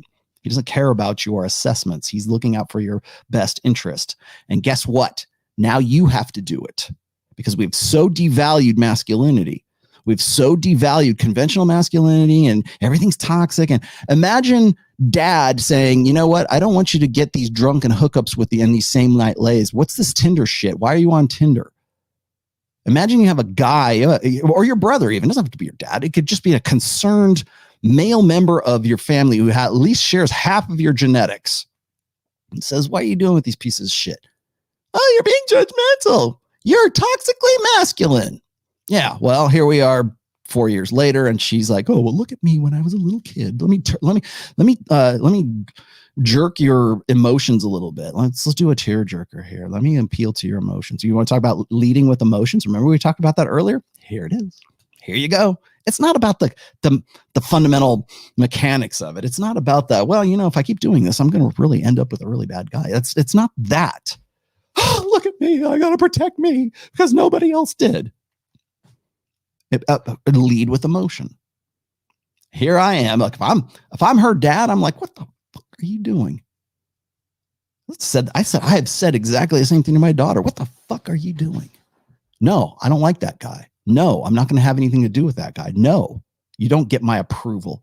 Remember when, this is like some like really kind of noble, like fairy tale fantasy. I know, but like there was this, do you ever see Braveheart? You seen the movie Braveheart? I hate to use fiction, but actually it's not fiction. It's actually a real story. But in Braveheart, and I forget, William Wallace. Yeah. William Wallace, when he's a young man and he wants to marry that one woman, this is the beginning of the movie. He goes and he asks her father for her hand in marriage. May I marry your daughter? That used to be a thing. And God damn it, if somebody wants to marry my daughter, you're going to come to my front door, just like William fucking Wallace. You got to kick my ass first. And once you've kicked my ass, then you can ask me for my daughter's hand in marriage. That's pretty much going to be the thing. So if you're dating my daughter, that's how it's going to work. You better be able to kick my ass. You better be able to provide for her. You better be an alpha, and you better ask my permission. That's the protocol. And we think, it's so romantic. No, it's not romantic. That had function. That had a reason. It's like saying, hey, I want to be part of your family, bro. Hey, I love your daughter. Yeah, she's a hot piece of ass, but I know eventually we're going to have kids, and I'm going to blend my family with your family and my kin with your kin and my clan and your clan. We're going to put all that together. What do you say? Is that a good deal? And the guys, like women will say, oh, men will just exploit them and they'll just do prearranged marriages. No. That's not what this is. This is the guy who fell in love with a woman, fell in love with the girl, and rather than elope, they go and do the right thing. Dad says, yeah, you're a good dude. I will be honored to have you as part of my family, or to blend our families together. That's where that came from. My genetic legacy and your genetic legacy. Yeah, it sounds like a good combination. Cool. Yeah, I'm good with that. You're a good dude.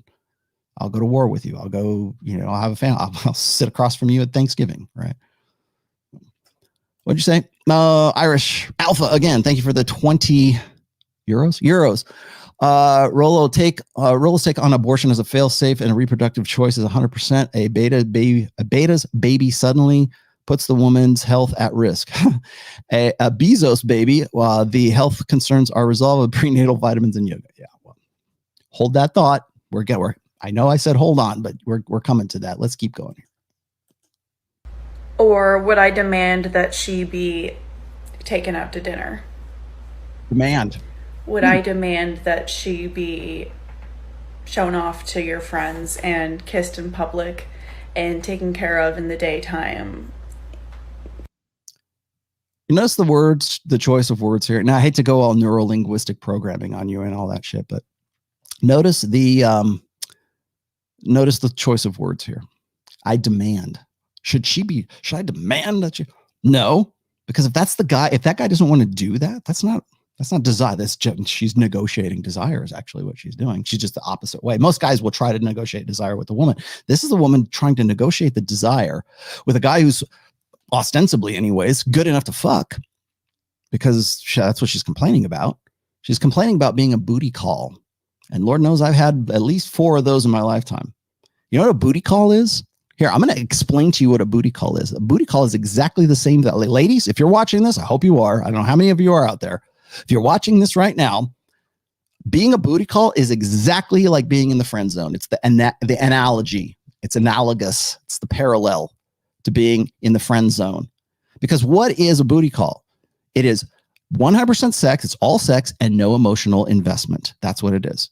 What being in the friend zone is? 100% emotional investment and no sex whatsoever.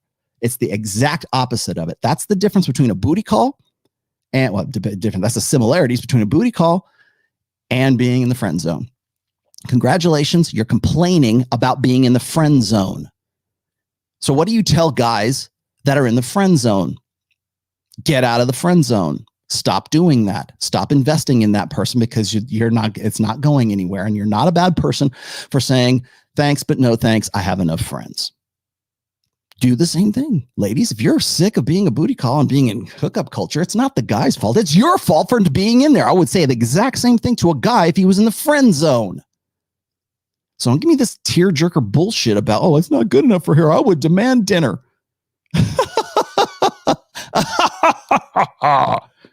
No, you wouldn't. Because you know what? Your dad should have said this, or your brother should have said this. Get the fuck out. Go find another dude. You're not demanding anyway. You're in no position to demand anything. And the older you get, the less you are in that position to demand anything. And the very fact that you would say, I would demand this, lets me know where your headspace is at. It's that hubris. I'm good enough for this. No, you're not. I hate to go Kevin Samuels on you, but you're average at best. Right? You're not in a position, your quality is not so high that you are in any position to demand anything. And that might sound terribly judgmental, but no one has been judgmental with this girl probably in her entire life. There we go. And given commitment. Yes, I would. Like from a third person, like overview, like caretaker point of view, I would never let any of this stuff happen to her. Obviously, you have to suspend your understanding that this is a child, so children wouldn't be hooking up anyways. Like, yeah, we got that. Okay, so that's part one. I think, are we almost done with that? Yeah, that's part one. So let's pull her out. There's actually a second part to this. I'm going to show you that. But before I get to the second part, she's trying to be the parent of her younger self, which is kind of like weird, to be honest with you. And yeah, Tony, I definitely will make one out of that. I probably should have a long time ago. I've actually written about that in the past, the difference between, a booty call and a same night or in a friend zone. All right, let's put this back. Sad to see how much distance has been created over my lifetime, over the course of my adolescence and adulthood, between the worth that I see in this person and the worth that I see in myself. Okay. You don't see any worth in her, in your younger self. Sorry, but not sorry. You see potential in her, but she hasn't achieved any worth. She's just a kid. So, and that's the nuts and bolts of it. I'm not trying to be an asshole. I'm just saying that you're not, she has worth. Is her potential have worth? Yeah, probably. But who you are right now is the result of your choices and your actions. You're asking for absolution. This is what, you know what? Go to confession. Go to the Catholic Church, get in that little box and confess your sins, because that's really what this boils down to. Hey, PP, thank you. Thank you for that $100, my friend. I much appreciate that. Even though YouTube is going to get $30. But yeah, I mean, this is a come to Jesus moment, but she's not, she wants to imply like inherent worth in the kid. I'm not saying there's not, but I'm just saying it's not about the kid at that point. Like when the younger version of her hasn't committed the same sins. And I don't mean that in a biblical sense. I mean, she's not guilty of the same indiscretions. Let's just say you made the choice to get on Tinder. You made the choice to go with those guys. You made the choice to jump into that. You made the choice to participate in hookup culture. It's not like that. There's not enough women who are saying, hey, we might want to watch out. Shit. Back in 2010, 2012, when Suzanne Walsh had Hooking Up Smart, she was saying exactly the same thing. Like, watch your ass. It's been available for a very long time. You're probably all of like 9 years old. You're probably that old when she was doing that. But again, it's hypo agency. The world happens to you.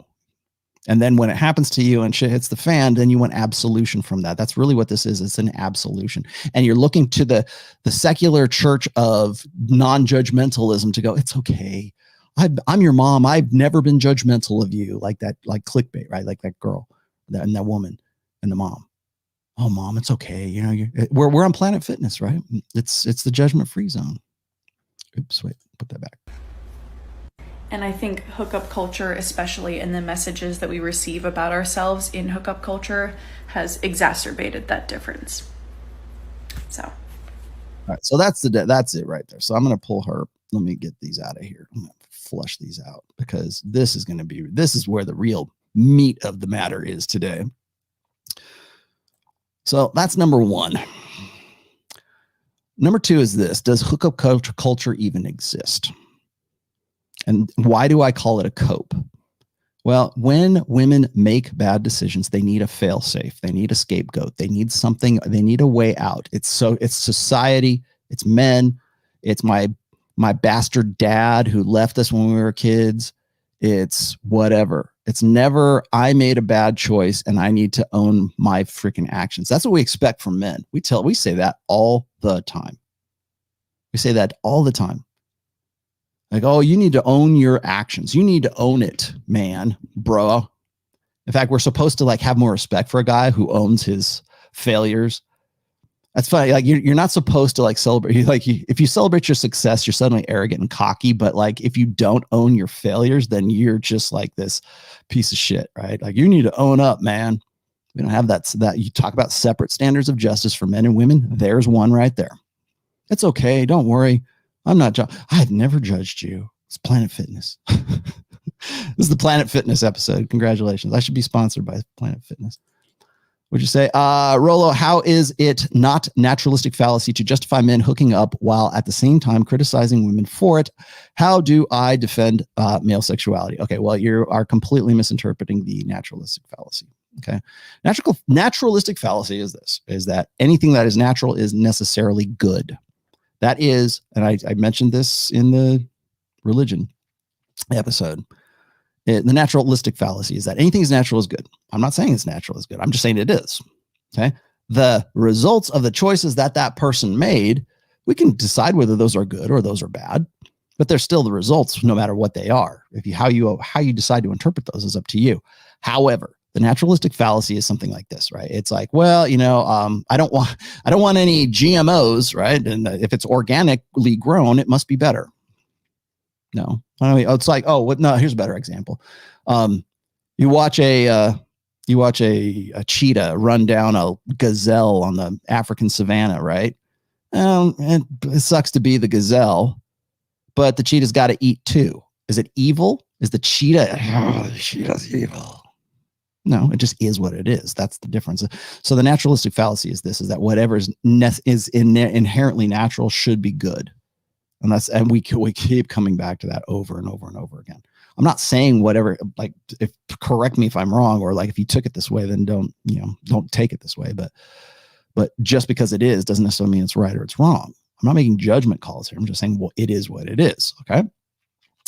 So I'm not trying to justify men hooking up. They're going to do what they're going to do. If you decide to participate in that, then that's on you. And there are consequences that go along with that. We constantly harp on the fact that, women who have higher notch counts tend to have less stable marriages. They tend to be less happy. They forget what, there's like a list of 4 different stats. Like if you, the more body count a woman has, the worse off she is. Like, what is it? Pair bonding, right? That's another thing that's very difficult. Happiness, incidence of divorce is higher for women who have higher notch counts.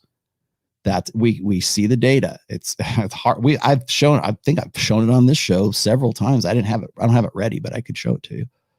Lots of data. That data does not exist for men. It's not that it doesn't exist. It's that men don't have the same mating imperatives that women do. Men are R selected. Women tend to be K selected, except for in a society that convinces them that they ought to be R selected. Remember what we said about how you can condition any animal, but humans to behave against their natural imperative. For women, if you, again, left to their own devices, women are more concerned with quality than quantity, because that they are innately the vulnerable sex. They bear a higher reproductive cost than men do, because they have to be vulnerable for 9 months, right? And they depend on men to protect them, provide for them, and be parentally invested. Again, this is not a revelation to anybody. But men can have many women. That's the argument we've been having for a while now. It's like, should a high value man be able to cheat? I'm not saying he should or he shouldn't. I'm not saying it's natural that he should or he shouldn't. I will say this is that's the impetus. Men want it left to their own devices. Like, remember I said, hypergamy, right? That's women's innate strategy. And we used to have stigmas, social stigmas. We had the church, we had family, we had all kinds of buffers against the worst aspects of that sexual strategy, which is hypergamy. What's the worst aspect of hypergamy? It's not promiscuity so much for women. It's cuckolding the guy. It's trying to have the best of both worlds. It's trying to balance the hypergamous equation, alpha fucks and beta bucks. If you can't do that with the same guy, you got to do it with separate guys. And men on an instinctive level, we understand that. That's why we have mate guarding. That's why we go, that's why paternity is such a high priority for men, even today. And we don't even understand why, because society teaches us that it shouldn't be important to us, right? You're the dad that stepped up. You're a superhero for basically becoming a genetic dead end by applying your resources and your emotional investment in the 3 Ps, protection, provisioning, and parental investment in a kid that's not yours. You're a hero. Yay. We can teach men to accept that and be proud of that and to live that out. And maybe in some ways it's like, oh yeah, it's good. He's a hero. He's a good dude, right? He took care of my kid. She still made the choice to breed with that guy. Whether that guy's dead is immaterial to this, because the investment cost is still on the guy who's the stepdad, who is basically putting off his own paternity to ensure that your paternity that was successfully reproduced is going to live and go on to into perpetuity, right? It's going to keep going on and on and on. That's the nuts and bolts of it. And when I say that, people rage over that. That sucks. That's duplicitous. That's cuckolding. That's like, why does cuckoldry really rub guys the wrong way? That's why, because the natural side of it is just like, oh, I don't know why I feel jealous or angry over this, but I do. I know I shouldn't, because the world has taught me that I shouldn't, but I still do. Yeah, that's your conditioning warring with your innate instinctive drives to want to know your own damn paternity. Because if you don't, your alleles don't go to the next generation. You might be a superhero in this life, but your kids will not exist. It's all about the babies, man. But anyways, let me just to finish that off, because this is a really good one. So it's not so much so here's the thing. How do I defend male sexuality? Here's how you defend it. Men and women are different. That's how you defend it. Well, it sucks, man. What's good for the goose should be good for the gander. Fuck you. No, it shouldn't. That's just how we are. Sorry, not sorry. There are double standards, and those double standards are often innate. They're often, natural. There are far more double standards. Go look at the double standards episode I did this year, as a matter of fact. Go look at that double standards episode and you'll understand what I mean. There are far more double standards for men than there are for women. But when we say double standard, women go, oh, it's so horrible that guys can bang any girl they want, and I'm a slut if I bang lots of guys, like this girl apparently. Yeah. And the reason why you feel that way is because your innate mating strategy is different. You're looking at a conflict between the social convention of whatever you've been taught should be the right way of doing things and the way your innate nature wants. So we like I said, we used to buffer hypergamy. Now we only buffer men's sexual expression. We only say, oh, you're a man. Like people still want to believe that guys just get off scot-free by, banging whoever they want. And they can. The higher, like the higher they are up the hierarchy level, the top 20% of guys, maybe that's true. Again, it goes back to women's apex fallacy. They only see the guys that they want to fuck, and they can't lock those guys down. So those guys end up representing all of mankind. All men are pigs. No, just the ones you wanted to lock down are pigs. The guy who wanted to marry you when he was like 21, that you said, nah, thanks, but no thanks. And now you're 35 and average at best. Yeah, that guy wasn't a pig. But the guys that you had between him and where you are now, those guys at the top of the list that you were happy to share with your girlfriends, those guys are pigs. Because not maybe they aren't, maybe they are, maybe they aren't, but you're going to think of them that way because those are the guys who were your one. Those are the guys that you were hoped to lock down and you could not lock them down. Yeah, I'm done with the jerks. No, you're not. Not up here, you're not. Like materially, probably, yeah, I'm done with jerks. I don't want to play any more games. I've had my fun. No fun for you. That's in every damn profile. Done with game players. Had my fun, and now I'm looking for something serious. What the fuck makes you think that I want like now that I'm 35 or that I'm 36, a guy's entering into a sexual market value peak years. What makes you think that shame is going to have any effect? Oh, those guys are pigs. Yeah, the ones you want to lock down are pigs. But how do you defend male sexuality? You say, you know what? Men and women are different. Men don't suffer from a higher incidence of divorce. Men don't suffer from like any, because men can separate the emotional investment of sex from the actual act. Don't believe me? Go look at then why is pornography so popular? Why is online streaming 4K free ubiquitous porn online available at 24 hours a day for guys? Because men, our innate sexual strategy is unlimited access to unlimited sexuality. People used to fight me on that, and I go, no. Look at pornography. Why is it so important? Why? Because men don't put as much of an investment cost on sex. We don't have to. And as such, we don't invest ourselves emotionally as much as Jordan Peterson would like us to, right? Oh, sex is cosmically significant and it needs to be meaningful and it needs to be the most universal thing you could possibly do in your life, and you're gonna have kids and da da da da. It's like, yeah, well, that's great when you met your soulmate at 7 years old. I'm sure that's the case. The rest of us got to live in this real fucking world, doctor. And that's how it works. And we have a much lower investment cost. So we don't suffer from the same kind of emotional like scarring, let's just say, from being promiscuous. Because if that were the case, the human race would not be where we are today. If men couldn't separate sex from emotional investment, or if human males were just as finicky and just as picky and had the same standards that women do, and we do not have those standards. But if we did, we would not be the most prolific race on planet Earth right now. I know that sounds really bad. You naturalism, right? It's true. We would not be where we are today if men weren't promiscuous. And we would not be here if women weren't hypergamous either. So let's be 100% here. But we do not suffer from the same like emotional scarring or psychological, angst from not being able to lock down Mrs. Right, unless we believe in the bullshit, unless we believe in the soulmate myth, unless she's my one-itis. You want to know why guys like are so willing to kill themselves over one-itis right now? Well, first of all, it's because they're beta males and they're overinvested in one woman because they have to be, because their sexual opportunities are so scarce that it must be an act of God that any woman would spread her legs for him. And when we encourage that through popular media, through our mythology, through our religion, through our music, through every aspect, yeah, we still demand that men, all men, doesn't matter top 20% or not, we demand that they follow along in socially enforced monogamy.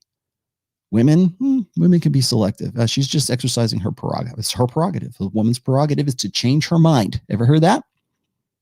That's old order thinking, right? That's from way back in the day. She could change her mind. The little lady has changed her mind. I think you should move along, mister. That's her prerogative. That's a woman's prerogative, is to change her mind. Yeah, because women have a higher investment cost in reproduction, and therefore they have to be more selective. Men do not. As John from Modern Life Dating has so eloquently put it, ejaculate and evacuate. And that was the most pragmatic way to reproduce in our evolutionary past. Not so much now. Well, you still had to invest in a child. Like you have, it would behoove a human male to invest in his own offspring and then have side chicks, have side pieces if he was high enough value.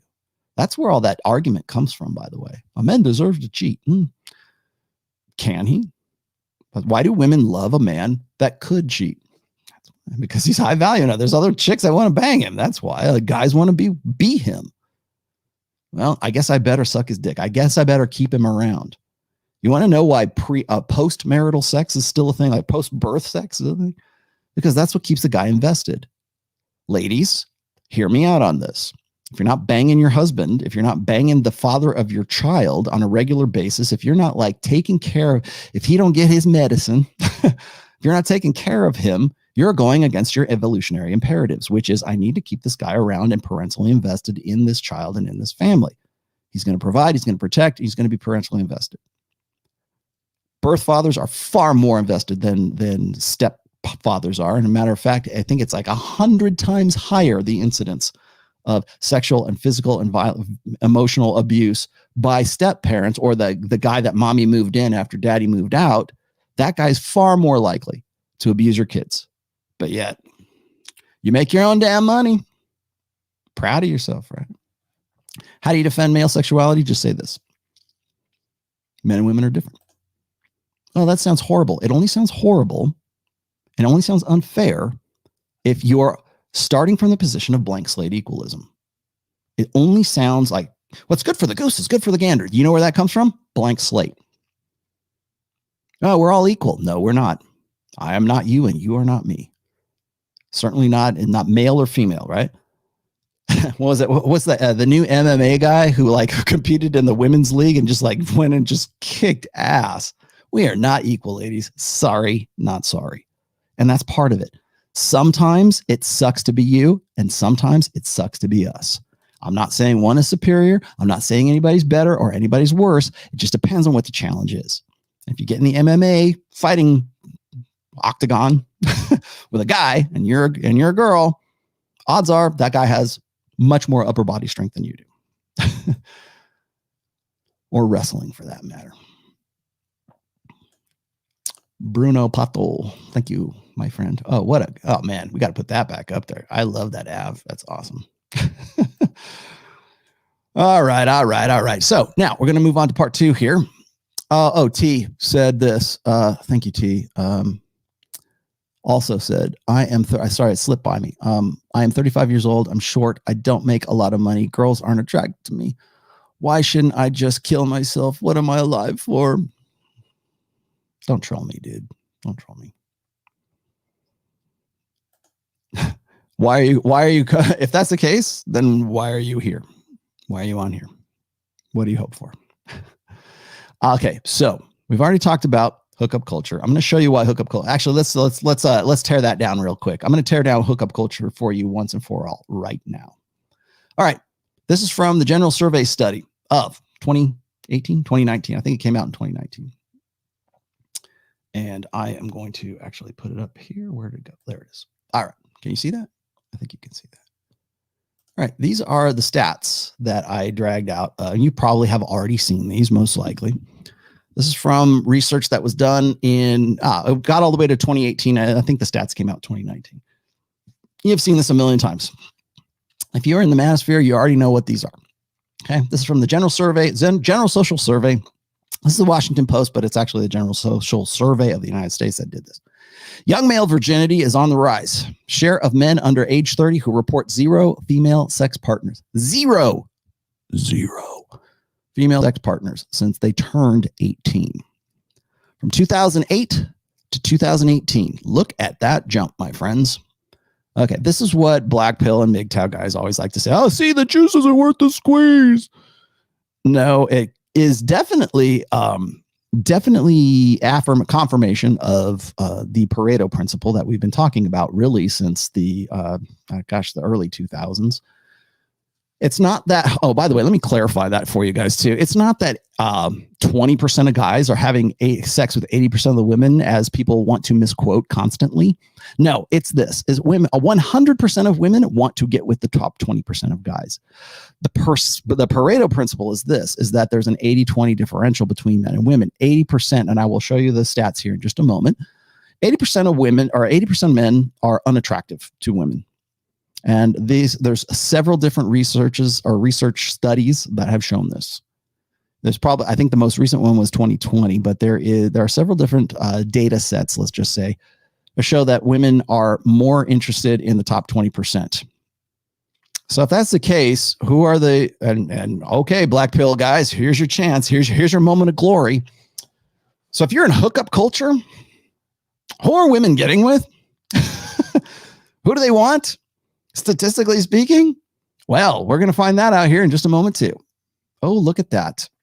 Lack of sex is driven mainly by the young.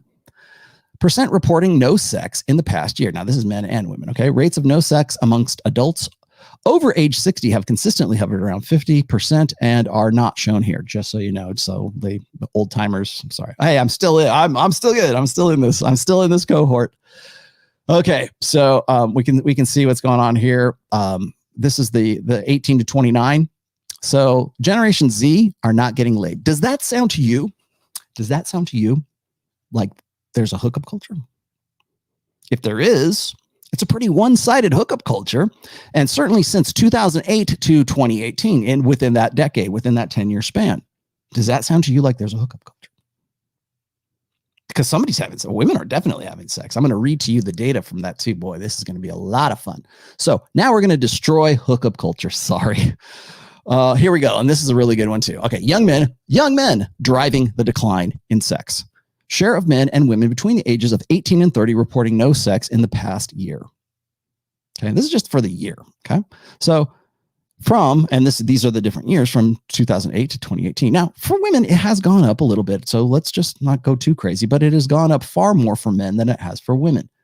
Now, here's the part of that data set that they don't show you, or that people like kind of just conveniently, push off to the side. Let's look at this one. This is really good. I might have to blow this up. Sorry. Let me put this all the way full screen. I don't know if you can see it. There we are. Okay, so this is from Pew Research, okay? Share of US adults who are single varies by demographic, okay? Very important. Now, we're going to correlate these two. All adults, 31%. White, black, Hispanic, you can see those numbers. Those aren't the ones I'm really looking at here. Ages, 18 to 29, 30 through 49, okay? So these are the adults who are single by demographic groups, okay? Among men, let's just go down. We've got to go to the middle one here. Among men, right at 18 to 29, 51%. 51% between 18 and 29. How does that relate to this? Well, let's look. So 51%. Okay. Now, if you're past 30 and you're 49, well, then things drop precipitously for you because probably, let's see, the average age of first marriage in the United States is 29 for men, 29 and a half for men, 28 and a half or almost 29 for women. Kind of correlates with this. 50 to 64. Wow. If you're 50 to 64, the odds are you're still getting laid. That's good. Maybe you either figured it out or you're married and you actually are having sex, or you're having sex enough that you're going to register on this. Now, here's the real golden data here. Among women, 18 to 29, those are the ones we're looking at because that is, again, this cohort. Okay. 32% versus 51%. So almost 20% difference right there. Well, that's pretty crazy. Now, look, here's another great one. I don't know where this is coming from, but women 30 through 49, 19% versus men at 27%. Does that say that? Now, is that indicative? Again, correlation is not causation. I realize that. But is that indicative of women not marrying or not finding Mr. Right? You connect the dots. I just work here. Okay, and then you can also see high school or lesbians, the educational stuff. Then you got straight and you got lesbian. Okay, so like gay, lesbian, and bisexual men, you guys are in a tough shape. All right, so that's number one. I wanted to point out now, let's look at the discrepancies here because we're looking at the 18 to 29 cohort. So we've got 51% versus 32%. So what that means is more guys, 51%, are sexless. That means that women between the ages of 18 and 29 are at least 20% less sexless than the guys who answered in this. Again, this is still a self-reporting. I understand. So just don't throw rocks at me for that right now. That's number one. Okay. So now here's number two. This is the other data set that I think is very important. So can I kick that up a little bit? There we go. That's a little better. So here we go. Most older single women are not looking to date. We're gonna compare this cohort with the other one here. Okay. So a percentage of single adults in each group says they are blank for a committed relationship and or casual dates. Okay. All single adults, 50% men, 49% women. Okay. This is all. Okay. So 50% aren't looking, 49% are. Men, 37% are not looking, 61% are. Women, 62% are not, and 38% are. What that says to me is that women have a much higher they're much more selective, and they're still banging, but they're not looking for the relationship. They're still unsettled as to whether or not that guy makes the good. He answers the hypergamous question. Is he the best I can do? Now, here we go. Ages 18 to 29. Here we go. And this is just the total. Okay. So 37% are not, and 63% are. And yet we still look and say 61% of men, right? So there's that cohort. Now here's the other one. All you data wonks are going to love this. Okay. So men, and this is the most important one here. Men, 18 to 39, still in that same cohort. Men, 33% are not looking. 67% are. Women, 39 and 61. Doesn't look all that much, but when you look at this, and you look at the differences between lack of sex, yeah, then you begin to understand why this happens, why we're here. So there is that. Now, okay, so I'm going to pull this out because I got one more thing to show you guys. So that's that. Let me catch up with you guys here real quick. See if I got anybody else here. But there's that. Okay, so my whole point in getting a wonk about that was this: why the graph goes up and down like that. Yeah, well, the reason why is because women are hypergamous, and the reason why is because 80% of guys are unattractive. How do I know that? Well, I'm going to show you. Because everybody says, Rollo doesn't cite sources. No, not for this one. Let's go. I have to read this first. Okay. So, this is from Rob Henderson. There's a really great book. I'm just going to read the quote to you real quick. The book is called Games Primates Play, an undercover investigation of the evolution and economics of human relationships. If you want me to put the link to it, I will put it in there. But this is a really interesting quote from that book. Okay. So here's what it was. Let's see. In 1999, evolutionary psychologist Boguslav Parwalski and Robin Dunbar, thank you, conducted a study of ads in which they objectively assessed the market value for particular age and sex classes of individuals. Okay, here's the meat. Here's the salient part. Okay, they did this by dividing the portion of male and female advertisers seeking individuals of a given age, the demand, by the proportion of male and female advertisers of that age, the supply. As expected, they discovered that for women, market value peaks in their late 20s, while for men, it peaks in their late 30s. Accordingly, ads posted by women and men in these age categories were those that received the most replies. They also found that women and men with high market value were more demanding and choosy, looking for more specific traits in a potential partner. Okay, so that's number one. That's from the book. Okay. Does that sound to you like this? Oh my goodness, that crazy guy, Rollo TOMASSI, and his wacky sexual market value scale, his graph. Oh my goodness. Does that sound like right about where peak value coincides? Why, yes, it does. Yes, it does. There you go. Confirmation right there. Science confirms. So that's number one. Now I'm going to move on here. But if you want to check that out, it's called Games Primates Play. It's pretty good. Now this is the trending one here. Okay. So we have to look at this one. I'm pulling this data. Actually, let me just put this on screen because it's easier to do it. Where'd it go? And which one is that? Trends and frequencies. Here you go. This is a good one. Okay, this was a good one. I pulled this for today's show, particularly for today's show, because as I just showed you those sexless cohorts. Okay, trends in frequency of sexual activity and numbers of sexual partners amongst adults age 18 to 44. This is that study, 2000 to 2018. Nobody ever really digs into the meat of this. So I'm going to dig into the meat of it, and we got to get to the results here. So let's look at the results, because this is the part that I wanted to get to. And I'm going to paraphrase a little bit here, but if you want this, you can find it at, I'll put this in the description so you guys can go look this up if you want. Okay. So the absolute increase in sexual activity was more pronounced among men ages 18 to 24.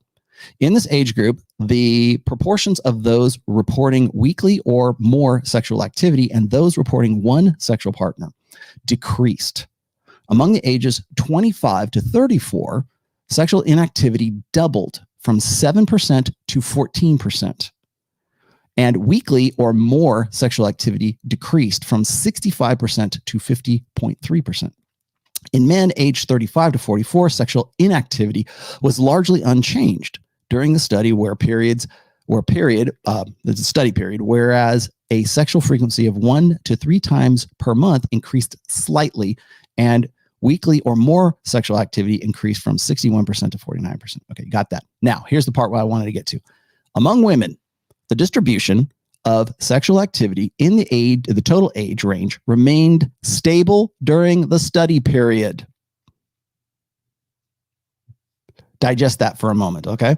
When analyzed by age group, okay, that's the age group part. And then there was a trend towards an increase in the proportion of individuals reporting 3 or more partners. This is in the female side of things, which was driven by women aged 25 to 34 years old. So this is from that study. This is the part that they don't like. All these guys like, and these are guys that I like follow on Twitter. All the guys who like show you like, oh, here's the links. Go, you have a look at it. Have at it. They'll quote parts of it. They'll quote the parts that are like, young men aren't getting laid. Young men don't know how to socialize. Young men don't know how to take the girl to the dance. Bullshit. No, it's because this generation has had the least amount of sex and has the least interest in sex than any other generation that came before it. Certainly my generation, Gen X, right?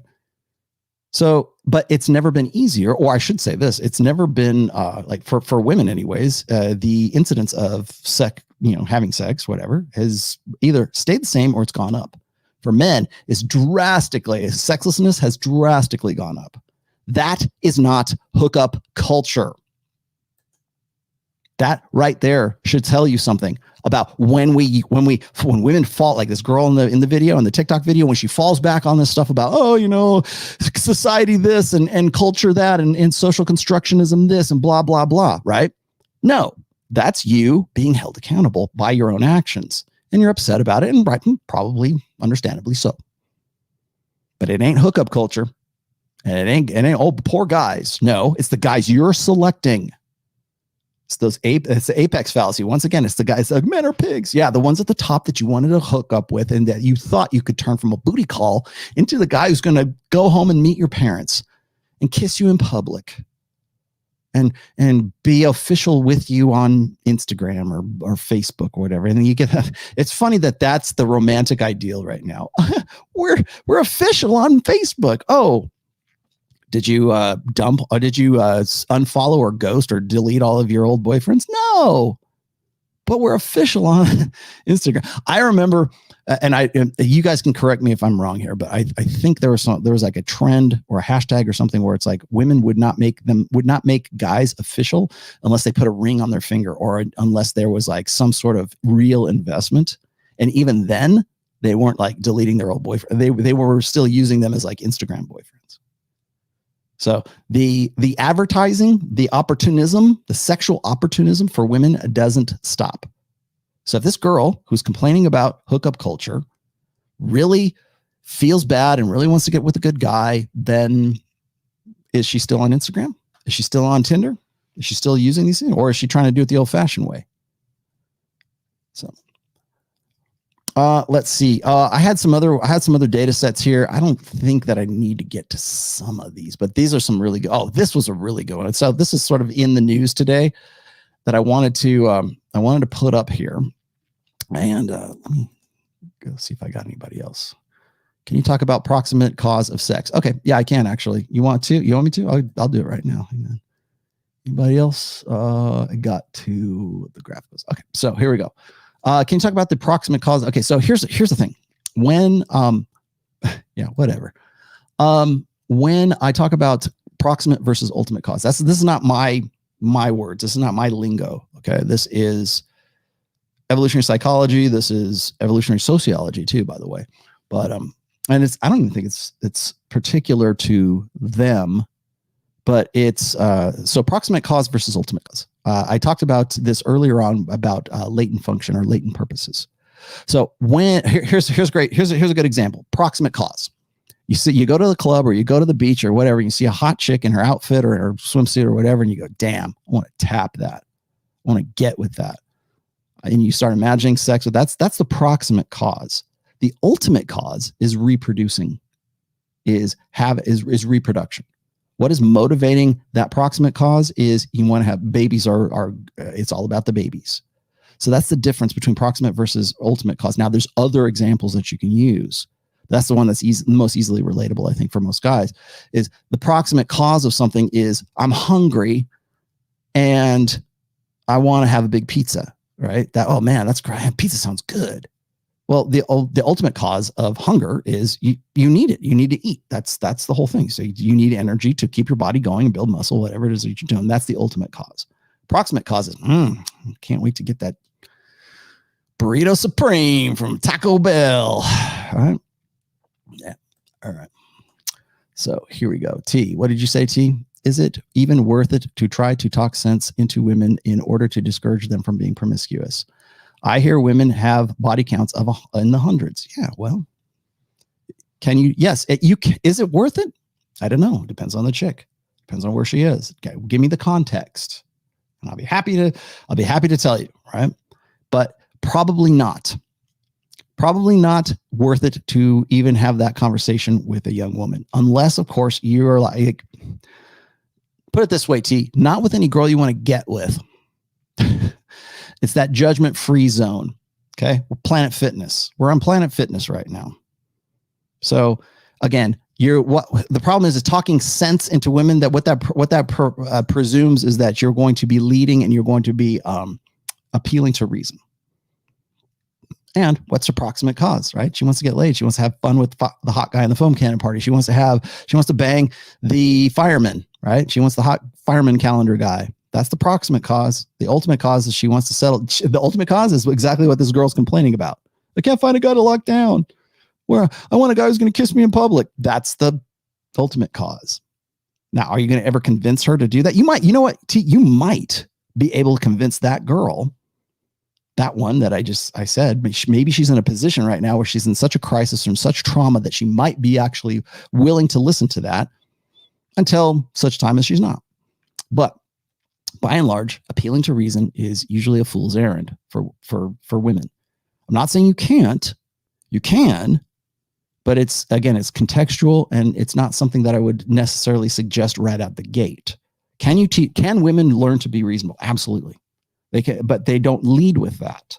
You can teach, what is it? You can teach, you can teach a monkey to play a piano, but does he naturally have a gift for playing piano? No, I'm not comparing women to monkeys. I'm just saying that, like, going against that nature. Can you teach a crab to walk straight instead of sideways? Yeah, you can. Do you want to? What's the ultimate goal? What's the latent purpose of doing that? Right. So there you have that. Now here's where we get to a lot of fun today. This is the fun part of the show. Hi, have you ever talked about Esther Villar? Yes, about a cajillion times. Thank you. Outlaw. Here we go. This is really good. Now oh God, this is so fantastic. You know what? I think I'm going to start with this one. This was too good not to. This is in the news today too. And it's sort of, part of what we've been talking about. Oh boy. Here we go. You know who this dude is, right? Do you? Here we go. Where'd he go? Girlfriend draws up 17-page contract for Tinder flame, right? After dating for only 2 weeks. Because the reason why, okay, so this is in the news, and I know everybody's going to, I don't know if they haven't hit it already, next on Better Bachelor, I'm sure this is going to be a story. It's too juicy not to be, right? But it dovetails very nicely into the angst, I guess, or the frustration that our TikTok girl had earlier on. Now, here we go. Okay. She's basically a modern day Rachel Green from Friends. Definitely not on a break. Annie Wright, 21, drafted a 17-page contract after dating her now boyfriend for only 2 weeks. While it's no 18-page letter to Ross Geller, again, Friends reference, Wright's contract to her boyfriend, Michael Head, was just as extensive. The contract came with 4 main objectives: honesty, communication, awareness of partners' needs, and clarity and alignment in their intentions. This is a 21-year-old woman. Okay. And I'm calling her a woman because that's what she is, 21-year-old girl. I made the idea as a joke. Then he said, no, seriously, we can do that and talk about it. I wish I could follow this. I really wish I could follow this relationship to its final destination. Okay, right. In Atlanta, Georgia, native told Kennedy News. Here we go. The couple met last October on Tinder. After Wright left a toxic relationship, and she was determined to make this relationship with Head, a law student, work out. At the time, I had braces in college and I was very embarrassed, said Wright.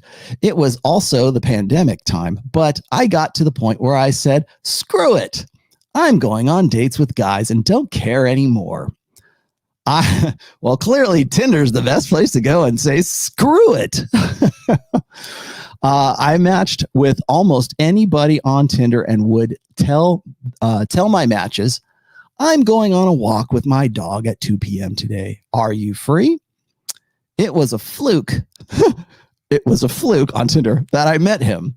I was going on 3 Tinder dates a week to go out there and meet people. Now, Michael Head, if you're watching this, did that part at all slip by you? Because I'm curious.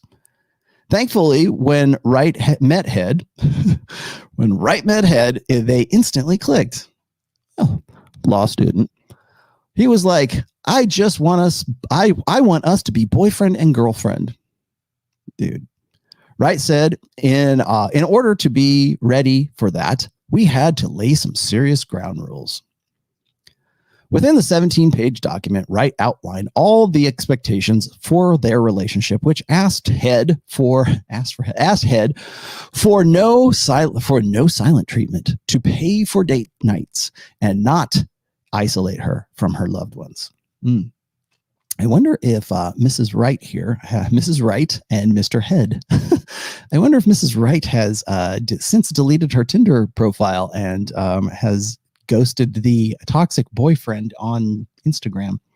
I would be curious, and inquiring minds want to know. We printed out terms and conditions. I went over to his place. We sat on either end of the bed and read them out loud. She recalls, I felt like the biggest issue I had in my last relationship was it felt like boundaries of mine were crossed that I never established. I was like, this time I'll write them out and no one can cross my boundaries. Michael's also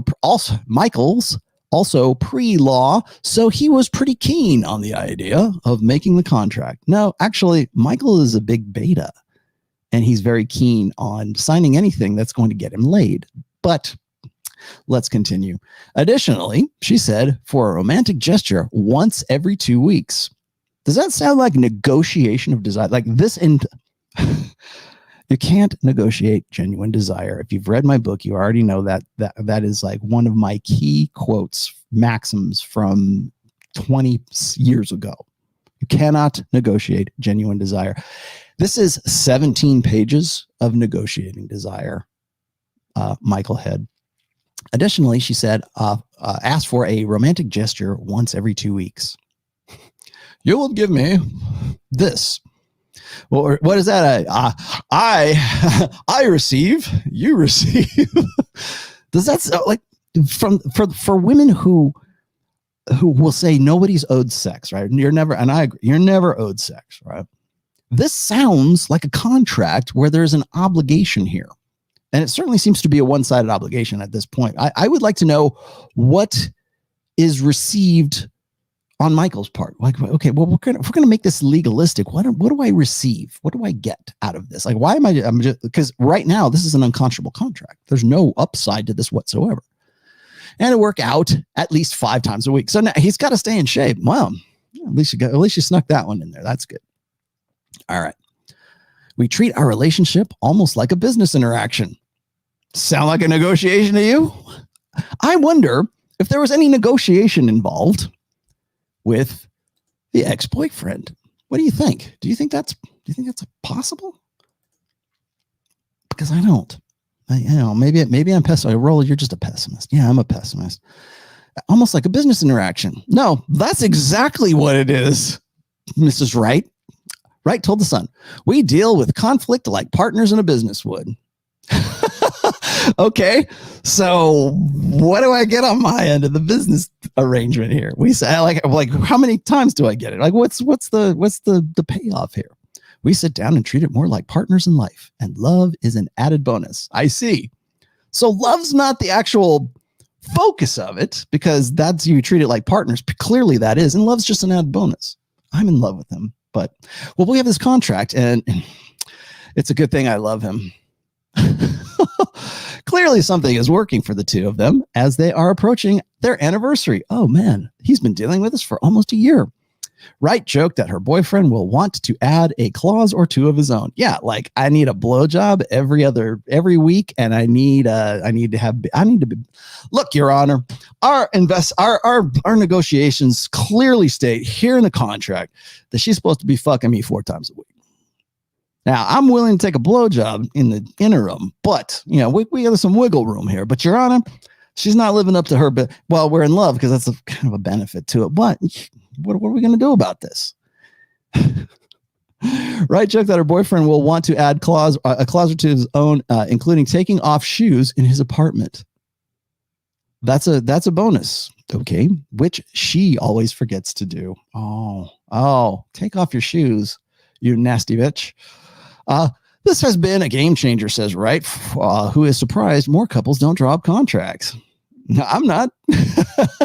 I'd recommend all couples have one. It's the best thing ever.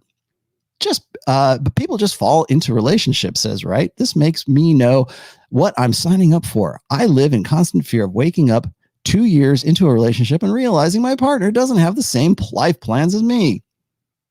That sounds like a failure on your part rather than a failure on the negotiations. You put 1 or 2 years into a relationship, but you don't agree on the core things, such as taking off your shoes in the house, of course, and a romantic gesture now and then. If you don't have that core connection, you're wasting your time and prolonging heartbreak. At this point, we update it every 6 months or so. We'll visit it. Let's see.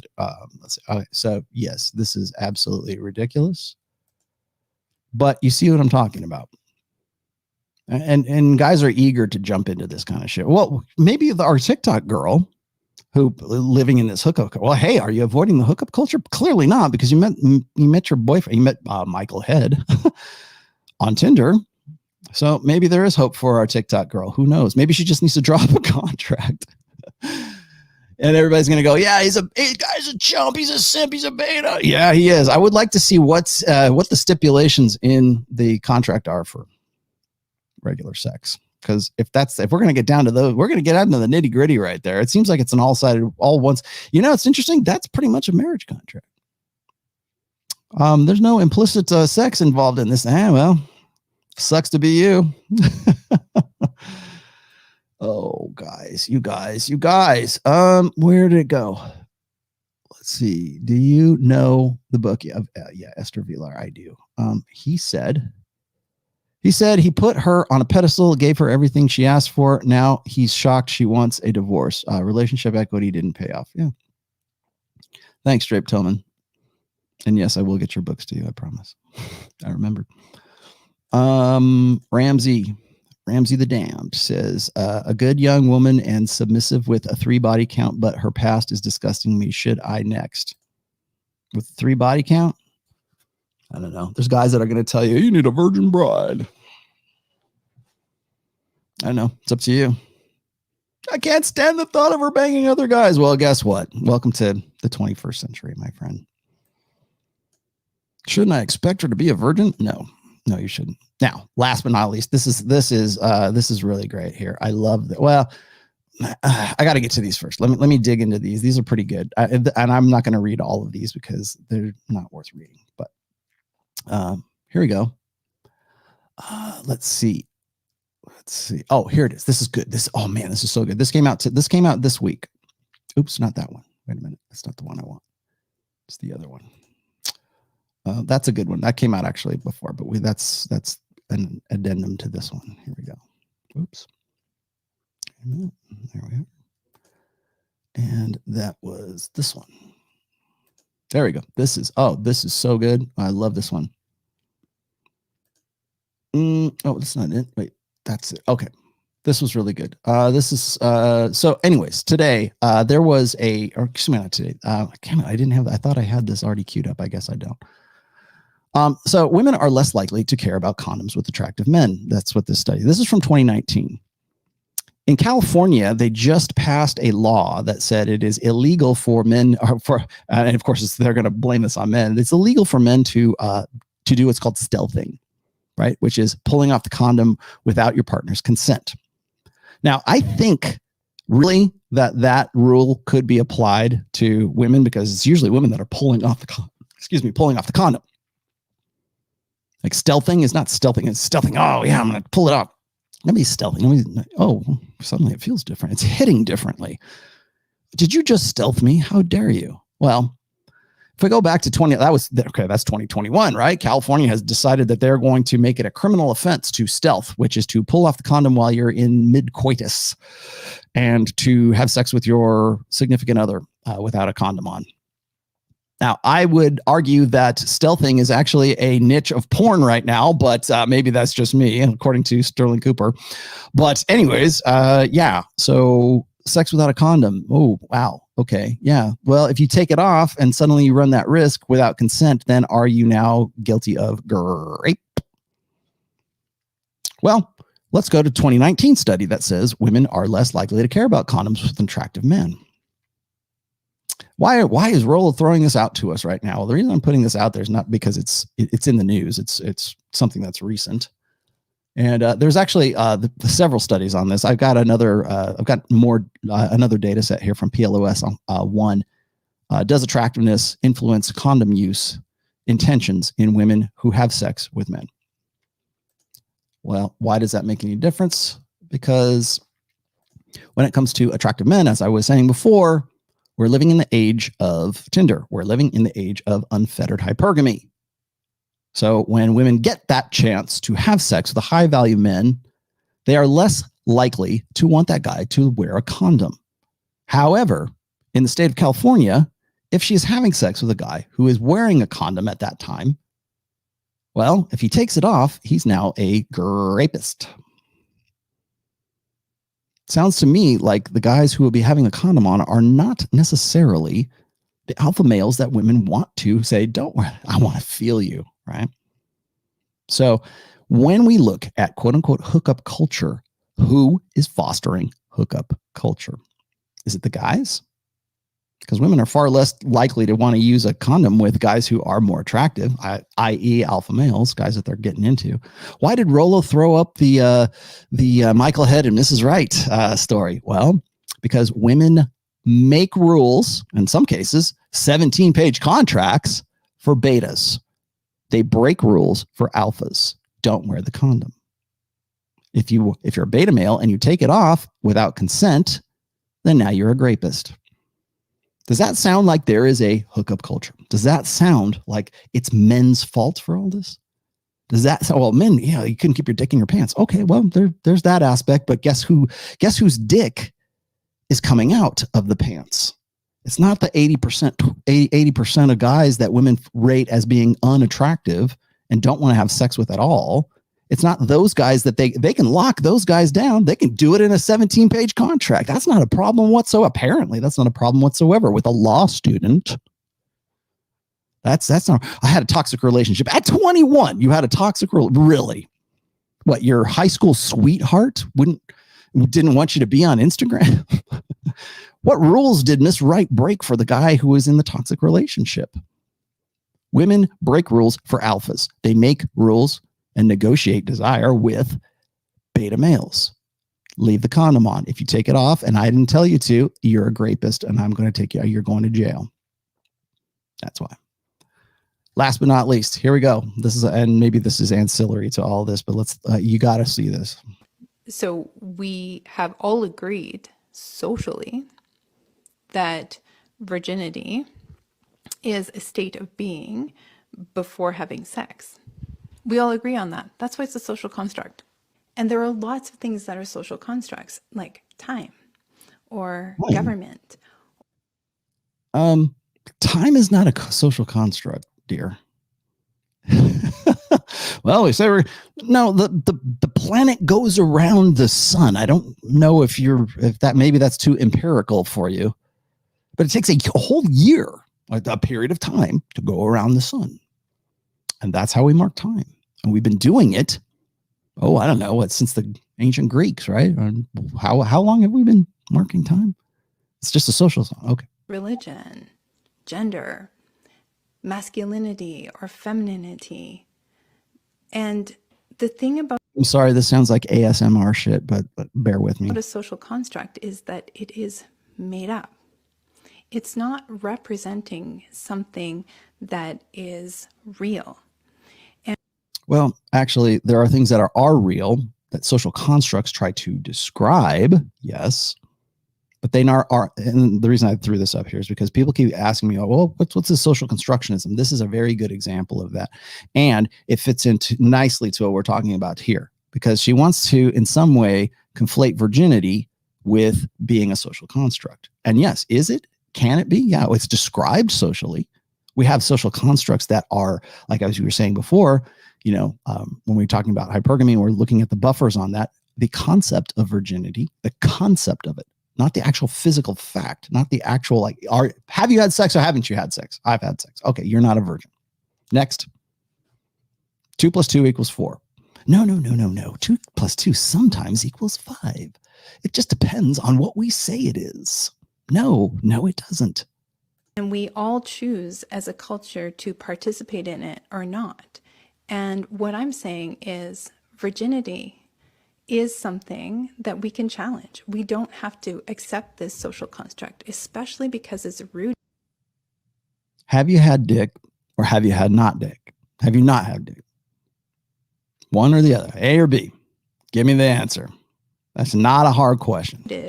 In patriarchy and purity culture and the oppression of women. So we can actually let that social construct go. If it feels right to use that for yourself, then use it for yourself. But recognize that it's actually not a real thing. It's made up.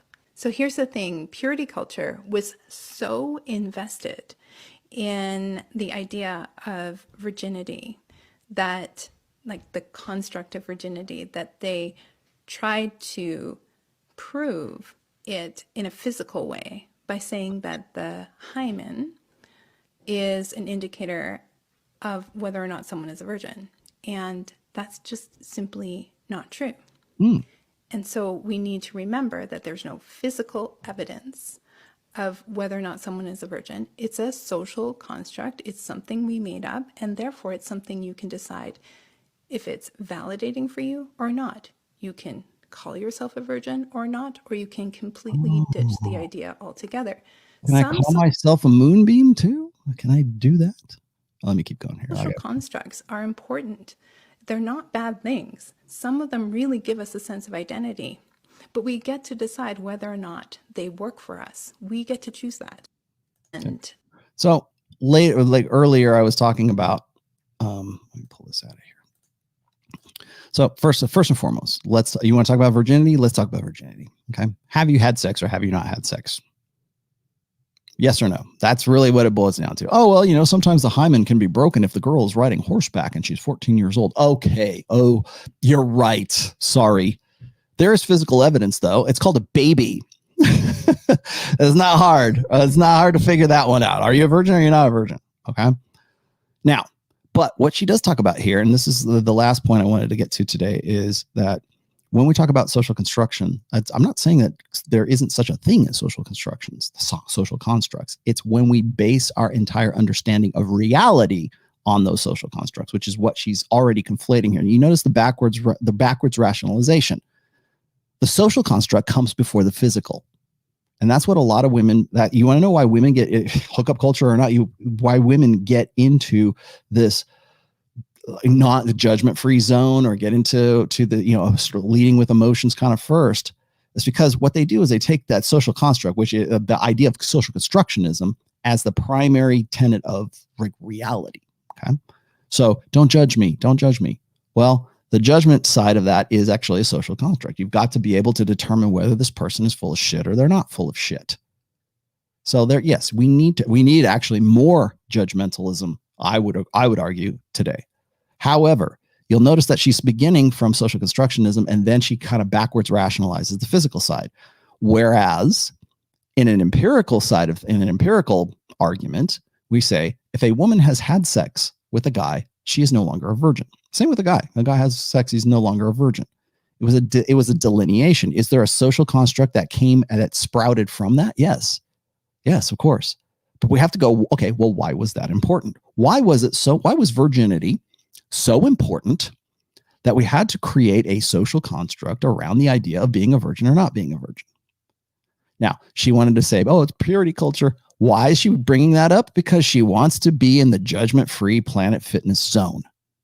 That's why. Don't judge me. Well, I can subjectively, like an eel in the weeds, man, just kind of like wherever I want to be, man. I'm a virgin today and I'm not a virgin tomorrow. It worked for me yesterday and it doesn't work for me now.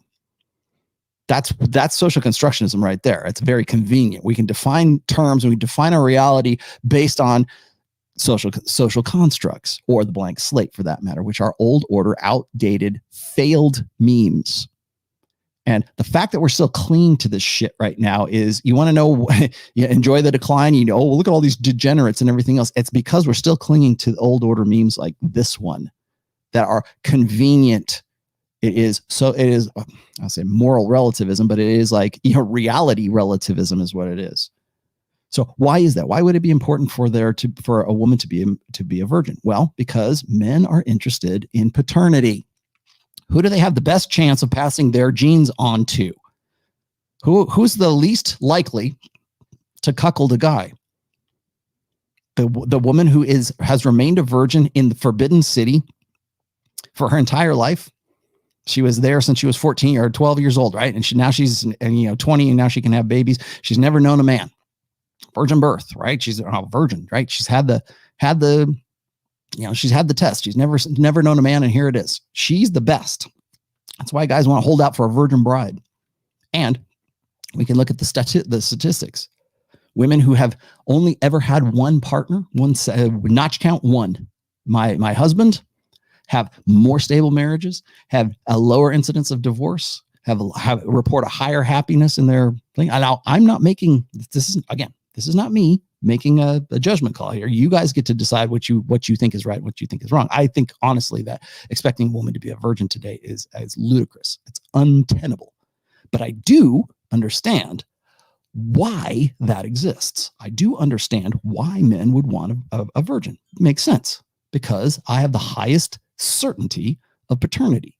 Now, we can go and say, okay, well, I can get a DNA test. Who cares, right? Yeah. Well, you couldn't get that before 1977, I think, maybe the 80s. I forget when DNA testing came into being.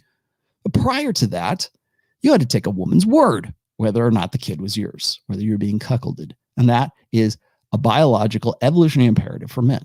And we can never be 100% certain unless you're white and the baby comes out black. maybe then you realize, hey, something's fishy going on here. maybe that will convince you. But that's why virginity has been such a priority for certainly patriarchal religions, certainly male religions. It's very important, right? To make sure that your progeny goes on to the next generation, has your last name. There's another thing. Well, last names are just a social construct. Yeah, they are, but they evolved, they developed from a real need. I need a marker for my genetics. It's the TOMASSI genetics. Okay, great. Everybody who is related to this guy, he's get that last name because his genes have a marker. They have a designation to them. Women say, who cares? Doesn't matter if you're a virgin. You can be a virgin today and then decide you're not a virgin tomorrow. Well, that's great, man. That's freaking awesome. Ladies, today I'm an alpha male and tomorrow I might not be, but, then maybe the next day after that, I'll be a gamma.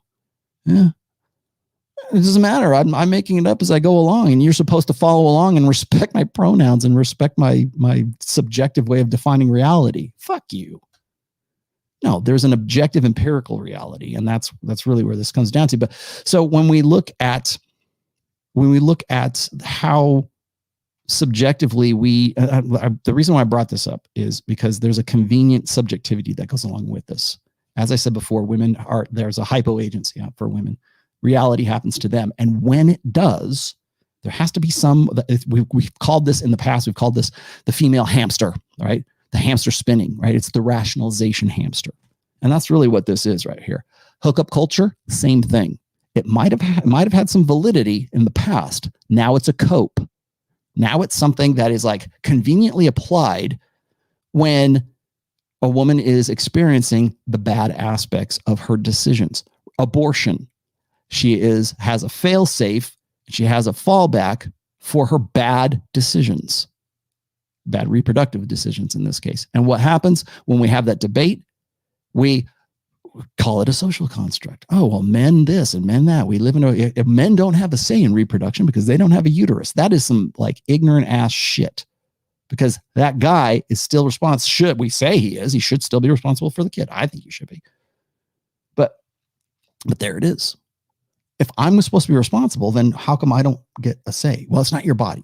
Okay. And you guys can make the obvious COVID-19 vaccination connection. Please do in the comments, whatever. But the fact remains is that when women want to be absolved of personal decisions, especially bad, deleterious decisions, there's your vocabulary word for the day. Go look it up. When you're looking at bad decisions that have consequences and women want to be absolved of them, then it's society. That's where it goes down to. And that's why I put this on there. It's a social construct. Hookup culture. Culture is a construct, right? It's a social construct. Hookup culture, rape culture, bro culture, lad culture, gym culture, incel culture, right? Anything that's endemic, right? It's a culture. It's a tribe. It's a cult. That's where a cult comes, right? I think that's where cult. I think that's the root of the word cult, right? It's culture. Okay. But the thing is how are you going to describe that? How are you going to define that? Well, don't judge me. Planet Fitness. We're in the judgment. We're in the trust nest. we're in Planet Fitness judgment free zone here, man. You're not supposed to judge me. I get to make up whatever the fuck I want to make up. That's some really. So now, last but not least, and I'm going to get to the rest of these super chats here in just a second. I see a bunch of them just came in. What are you going to do about it, guy? How is this going to inform your decision to get with a woman or not get with a woman? Even everybody's going to say, who cares? Who cares? Who cares? Well, you do. And at least 1,600 of you do right now. Thank you for sticking with this whole thing. So what are you going to do about it? How is this going to inform your decisions? Are you going to be more judgmental? And I'm not saying you have to be like in that girl's face. You have to be like, you don't have to start a podcast to bring a bunch of bitches on there and go, you need to shape up, lady. You're not living right. I'm not saying you have to do that, but you do have to know and protect yourself, just like 48 Laws of Power. You have to know the laws before you can either apply them and use them for yourself or defend yourself against them. Defend yourself from being exploited by that, or live out, what is it? Be the change you want to see in the world. Well, what change do I want to see in the world? I want to see women who own up to their decisions. Because women are not going to police themselves. They've never been. Again, this is, like I said before earlier on, this is an experiment still. Unfettered hypergamy, and then expecting women to police the worst aspects of that is a huge experiment in human history. But so what do we do when bad things happen and we want to absolve women of their sins or their whatever, not to say sins, their indiscretions, the bad things that happen, the bad results, the bad outcomes? What do we do? Oh, poor girl, she's vulnerable. Oh, give her a leaner sentence. Oh, it's because if guys could have kept their, if men were better, then women would be better too. No, they wouldn't. Because women are, at least in this aspect, are driving the bus. At what point do we hold women responsible? I'm not saying men don't deserve to be held responsible. They do. But at what stage, what percentage, right? Is it hookup culture? Is it what? should she be held? The girl in the TikTok video is, oh, this is me. And when I was a little kid, that girl, guys don't want to hold her responsible because she's making an emotional appeal. Oh, look at me. I'm lost. I have daddy issues. Clearly you have daddy issues because now you have to be your mommy and your daddy for the little girl that you like. That is some weird ass shit. I'm sorry. I'm just going to say that right now. I don't usually make judgment calls, but that's some weird ass shit. But it's an appeal. It's an appeal to emotion and it resonates with women. And so what's the solution that women naturally come to? Well, men need to do better. They need to try harder. They need to take more responsibility. Okay, I will. I'll be happy to. Can I have the authority to exercise that responsibility? No, because that would be judgmental. That would be repressing me. That would be crushing my independent spirit. Well, maybe it was your independent spirit that got you where you're at right now. And that's it for today, children. Hello there, children. How's it going? Let's see. What do we got here? There's some pretty good ones here. I think I'll answer. Let's go back a little bit. Yeah, contracts. How romantic. Yeah, I know. How romantic. Well, love is just icing on the cake. Does that sound to you like opportunism? Does that? Because it sounds to me like that's the approach towards love. She's not in love. She doesn't want this guy. Look at that. Well, first of all, look at that. He's not a bad looking guy. He just kind of looks kind of weesh, but law student. He's probably a really good prospect. What is he? 23 and she's 21, right? So that fits the bill, right? You're looking for a guy that's a little bit older. He has potential to make partner in the law firm. But there's this negotiated contract, and he's probably blue pill enough to go, yeah, sounds good to me. When do I get the pussy? Where in the contract does it say I get the pussy? It doesn't. Welcome to marriage. Welcome to the marriage contract, because that's basically what it is. This is just a more detailed marriage contract. Ramsey, I got to you, a good young woman and submissive. Okay, I got that. Awestrike. That's a cool name. Awestrike. Awestrike. That's my next band is Awestrike. I'm writing that down. T. How are women? Oh, excuse me. How are women dude, is like English your second language? How are women able to engage in casual sex and have no desire to commit when it goes against their biology? How are they not? Don't women have a need for security? Yes, they do. But they also have a need to, dude, watch the hypergamy show. Like, do you know what I'm talking about? Alpha fucks, beta bucks. Okay. That's a euphemism for short-term sexual benefits versus long-term security benefits. Alpha fucks, hot guy in the foam cannon party. Alpha fucks, make no rules. I'll break rules for this guy. I want to bang him. He has a superior genetic potential. He is ripped and he looks good and he's funny. He's cocky. He's funny. He's dominant. Guys want to be him and women want to fuck him. I don't care about what his long-term prospects are. It's great if he's got them, but that's not the highest priority for that side of hypergamy. Then there's Michael Head, right? There is the guy who has protection, provisioning, and parental investment. Those are the 3 P's of the beta bucks side of hypergamy. That's why they engage in casual sex, because those qualities rarely show up in the same dude. And certainly not when that woman needs it optimally at that time. I think that a lot of people lose that narrative when we talk about hypergamy, by the way.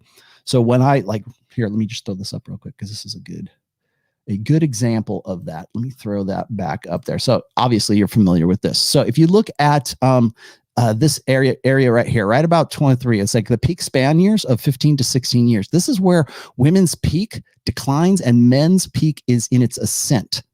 So if you look at the 23 at women's peak at 23 and men's peak right around, I peg it at 36. Now, is this set in stone? No, it's not. But according to the stats that I mentioned earlier, it's a good predictive framework. So 23, here you go.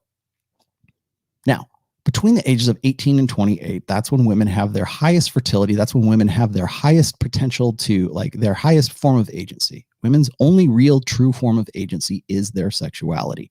I'm not saying it's the only one. I said it's the highest form.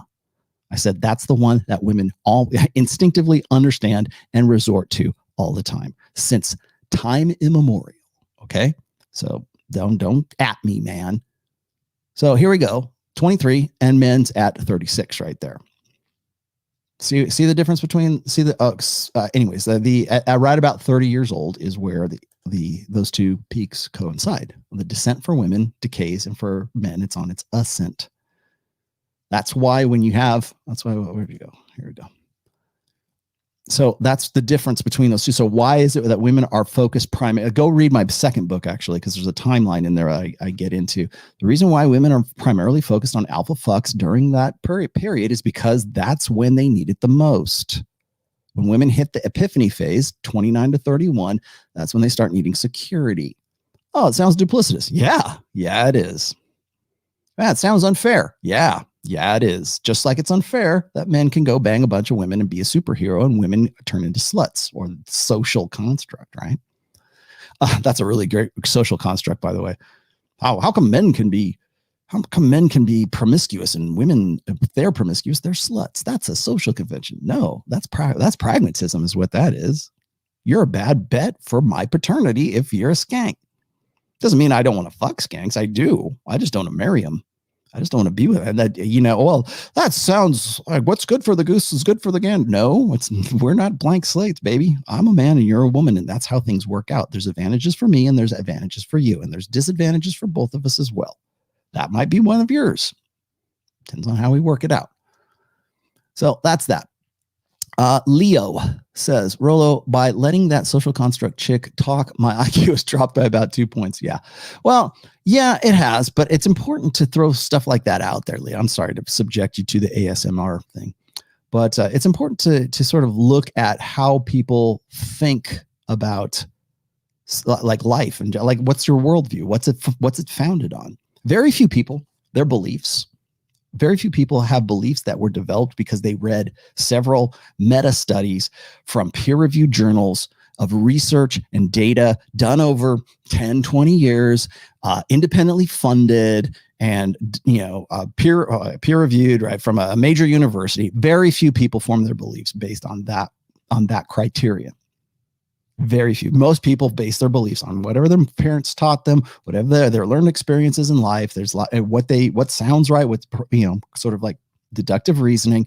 People don't make their decisions based on empirical data. So when you confront that, you say, oh, it's a social construct. No, it's not. I'm not saying social constructs don't exist. They do. That's the software part. Body's the hardware.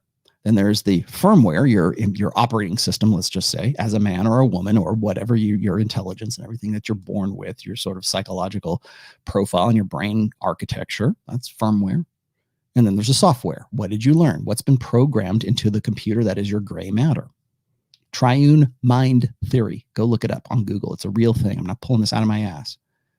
So the machine, the firmware, and the software. Software can be social construct. Yeah, absolutely. Your environment, the culture you're born in, your family, the country you were born in, your tribes. Yeah, absolutely. It does. I'm not saying there's no such thing as social constructs. I'm just saying that reality isn't built on those. I'm saying that those social constructs, it is biology and reality and sex and family that create the social constructs, not the other way around.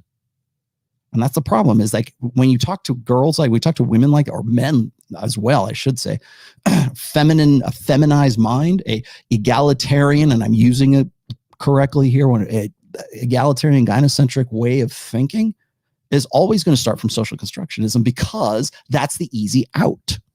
That's the way that you can, any sin can be absolved with social constructionism. Well, it's not so much the devil made me do it. It's that society, ambiguous society, taught me that I'm supposed to be a skank. And so therefore I was a skank. It doesn't happen to have anything to do with the fact that I'm looking for a guy who is the alpha seed side of hypergamy during my years of 18 to 28. It's because society made me do it. Bullshit.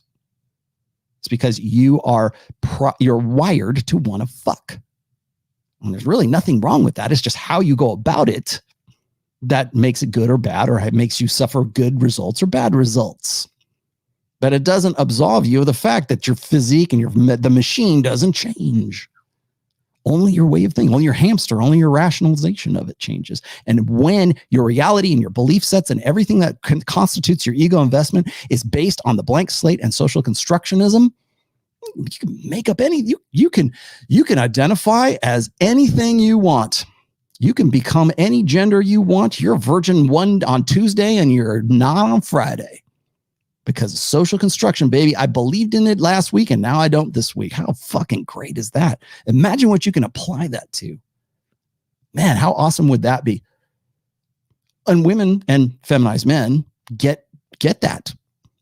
Men who are masculine, men who are conventionally masculine, men who are grounded in empiricism and objective reality, we don't get that. We have to say what we mean and mean what we say. Otherwise, we're not men. A real man does this. Is that not a social convention? No, it's not. A real man does what I tell him to. He takes care of other men's kids. That sounds like a social convention. No. It is what I say it is whenever I want it to be because it's a social convention. It's blamed on ambiguous, enigmatic society. Whenever somebody says that, whenever you hear a woman say, society teaches girls that they need to be soft and sweet and submissive. Bullshit. What society? 1950s society? Prior to the sexual revolution? Maybe. Not anymore. Not for a very long time. Society teaches boys that it's not okay to cry. What society? Where is this? And, they teach us guys that they got to be tough and they got to haze each other and they're not supposed to express their feelings. Society teaches them that. No. Or society teaches guys that they got to be super aggressive and it teaches them to be, violent. No, that's their nature. Violence is our nature, human beings in general, but certainly men.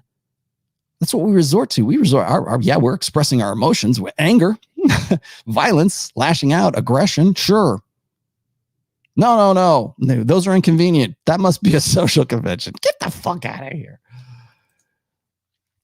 Let's see. Don't women have a need for security? Yes, they do. Let me answer the second part of that. Yes, they do. When they need it. Don't they have a need for security? Yeah, between 29 and 31. That's generally when the need for security overwhelms the desire to fuck alpha guys. Not that ever replaces it, but it reprioritizes it. Women actually need long-term security in a lifetime, need it longer than they need alpha seed. In fact, they can't really optimize alpha seed. You want to know why women just lose their minds? FOMO is such a big deal for women, certainly younger women, because they know on some level of consciousness, women understand that they only got so much time to make it work. Well, when they get to 20, you only hear women between the ages of 29 and 31 go, my biological clock is ticking. You need to man up, mister. It's time to take some responsibility. Not authority, a responsibility, because now I'm not getting any younger.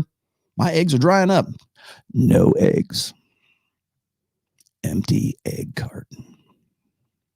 Yeah, that's when you hear that. That's when you hear women say, where are the nice guys? How come I can't find any guys? Guys are so juvenile. They only want to fuck girls who are 23. Yeah, the girl that you were just, 10 years ago, 8 years ago.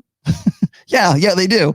When you were enjoying all of that, when you were doing your hookup culture and your whatever else. Yeah, that was you. That's not me anymore. Well, it is the girls who are 23. And it is the guys who you want to bang right now that you didn't want to have anything to do with. I don't know. I hope Michael Head can make it work out. We're going to follow Michael Head. Let's follow him along in life. Well, damn it. Did I miss one? Maurice Hurd says these SJWs are nuts. Yeah, their software is corrupt. Remember I said hardware, firmware, software. Their software is corrupted. The memes that have been implanted, the programming is corrupt. That's why. Algebra. Truth is social construct. Truth hurts. Okay. Austin Griffin. Thank you for that $5, my friend. And I love your kind of Rich Cooper-ish AV. And then algebra. Again, grape is a social construct. No. because it exists in the animal kingdom as well. It is actually, people, like if I was to say this in mixed company, women would lose their mind, but grape is actually a sexual strategy. Don't believe me? Why is it that incidence of grape accelerates during times of war? Is it because men are just beasts and they want to violate women? No. It's because men who are at war have in the back of their head somewhere in their hindbrain, lizard brain. I hope I'm using that right. Somebody schooled me on that recently. But in their subconscious, they realize that today could be their last day. They could be, their life could be snuffed out like that, right? You'd be shot and dead and you're done. So can't sit around waiting for women to say, well, I choose you and I don't choose you. I'm not saying this is right. I'm just saying these are the mechanics of it. Again, I just work here. Incidence of rape always accelerates during times of war or civil unrest because people think that they're not going to see tomorrow, or men don't anyways. So yeah, how do I pass my genes on to the next generation? Well, I can't wait around for Susie to sort of make up her mind. Again, not saying it's right. It is a sexual strategy. Even in the animal kingdom, it is a sexual strategy. Unpopular opinion, but the mechanics are sound. The argument is a valid one. In fact, so valid that there are, I forget what this was in, I think it was in Ape That Understood the Universe. But there are insects that actually evolved appendages to hook on and let's see, have like unconsensual sex. Let's just say, I don't want to call it what it really is, but it's a sexual strategy. Incidence of rape, by the way, is much lower than it's ever been post pornography in Western culture. Sedation. That's why you will never see it taken out right now. I don't think it'll be very unpopular opinion to say, oh, you want to know why OnlyFans kept the porn going? Social construct is a social construct. Thanks. Very poetic. How profound. Albert R. Shout out to Dr. Tomassi. Dr. Tomassi. I need a theme song that says Dr. Tomassi. Thank you for the content. You are welcome. Anybody else? Austin, that's you. Thank you, Austin, for that $1 sticker. And that is that. Wow. Here we are at 3:05. I always go long. Sorry. There's some good stuff in there. And yes, I think I'm going to have Tom do a clip of the part where I get into the parallels between friend zoning and booty calls. I don't think anybody's ever said that. I wrote about that. To me, it seems like kind of like obvious, but I don't think I've ever put that into an episode before. So yeah, we'll definitely have that one going. But hookup culture is a cope right now. It is a social construct, or it's an easy out. Well, it's men's fault. Why? Well, hookup culture. Oh, okay. When I was doing the homework for this show, I watched the interview, part of an interview between Ben Shapiro and Dr. Jordan Peterson, and they talked about hookup culture. Now, if you know anything about Ben Shapiro, he's very Jewish, and he has his wife who he has been with for a long time. He's very proud of the fact that he's only ever nailed his wife, pretty sure. And then there's Jordan Peterson, who, although I don't know for certain, has only ever been with his wife, who he claims he fell in love with when he was 7 years old. I'm not going to shit on them. Don't worry. I'm not giving them any grief or anything like that. What I do want to point out is that you've got two guys who have the experience of one woman each amongst them talking about hookup culture. So it's not just a liberal, progressivist leftist thing, or they believe in social construct. Guys like Ben Shapiro, guys like Jordan Peterson are just as guilty of engaging in this ideology of social constructs, talking about shit that they don't really have any frame of reference for, at least personal frame of reference, And so when I listen to guys like that, I have to take that shit with a grain of salt. I have to say, okay, well, it's social constructionism. It's, left and right, by the way, both ideologies cling to old order ideas. They cling to, for leftists, it's blank. Well, both of them actually cling to blank slate.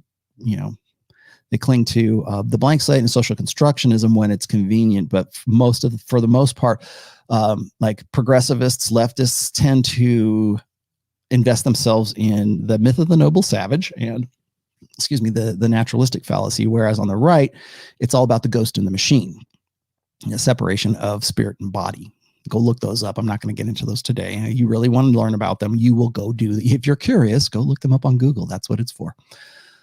But conservatives tend to, especially when religious conservatives tend to fall back on the ghost in the machine, whereas for leftists and liberals, it's usually, especially with environmentalists, it's a naturalistic fallacy is a huge stumbling block for them.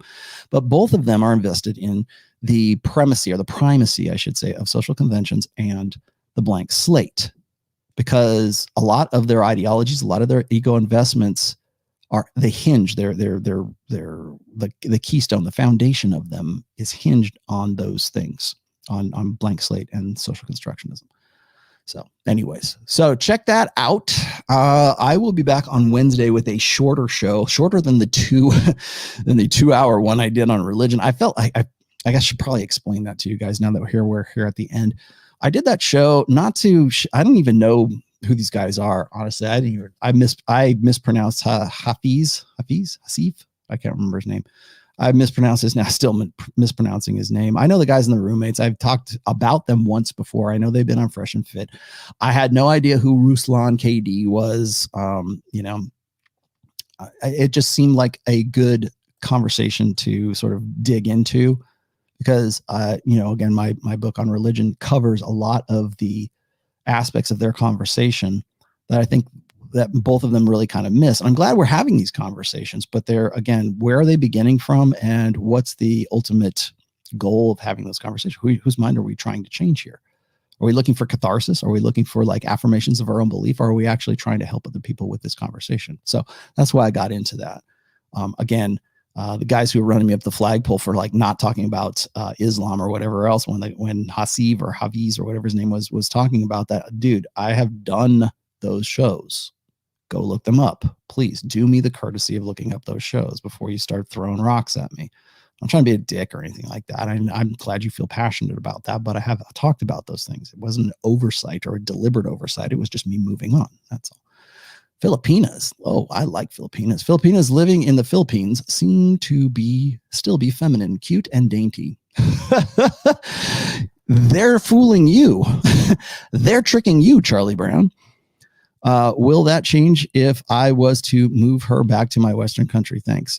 They'll probably change if you even move there.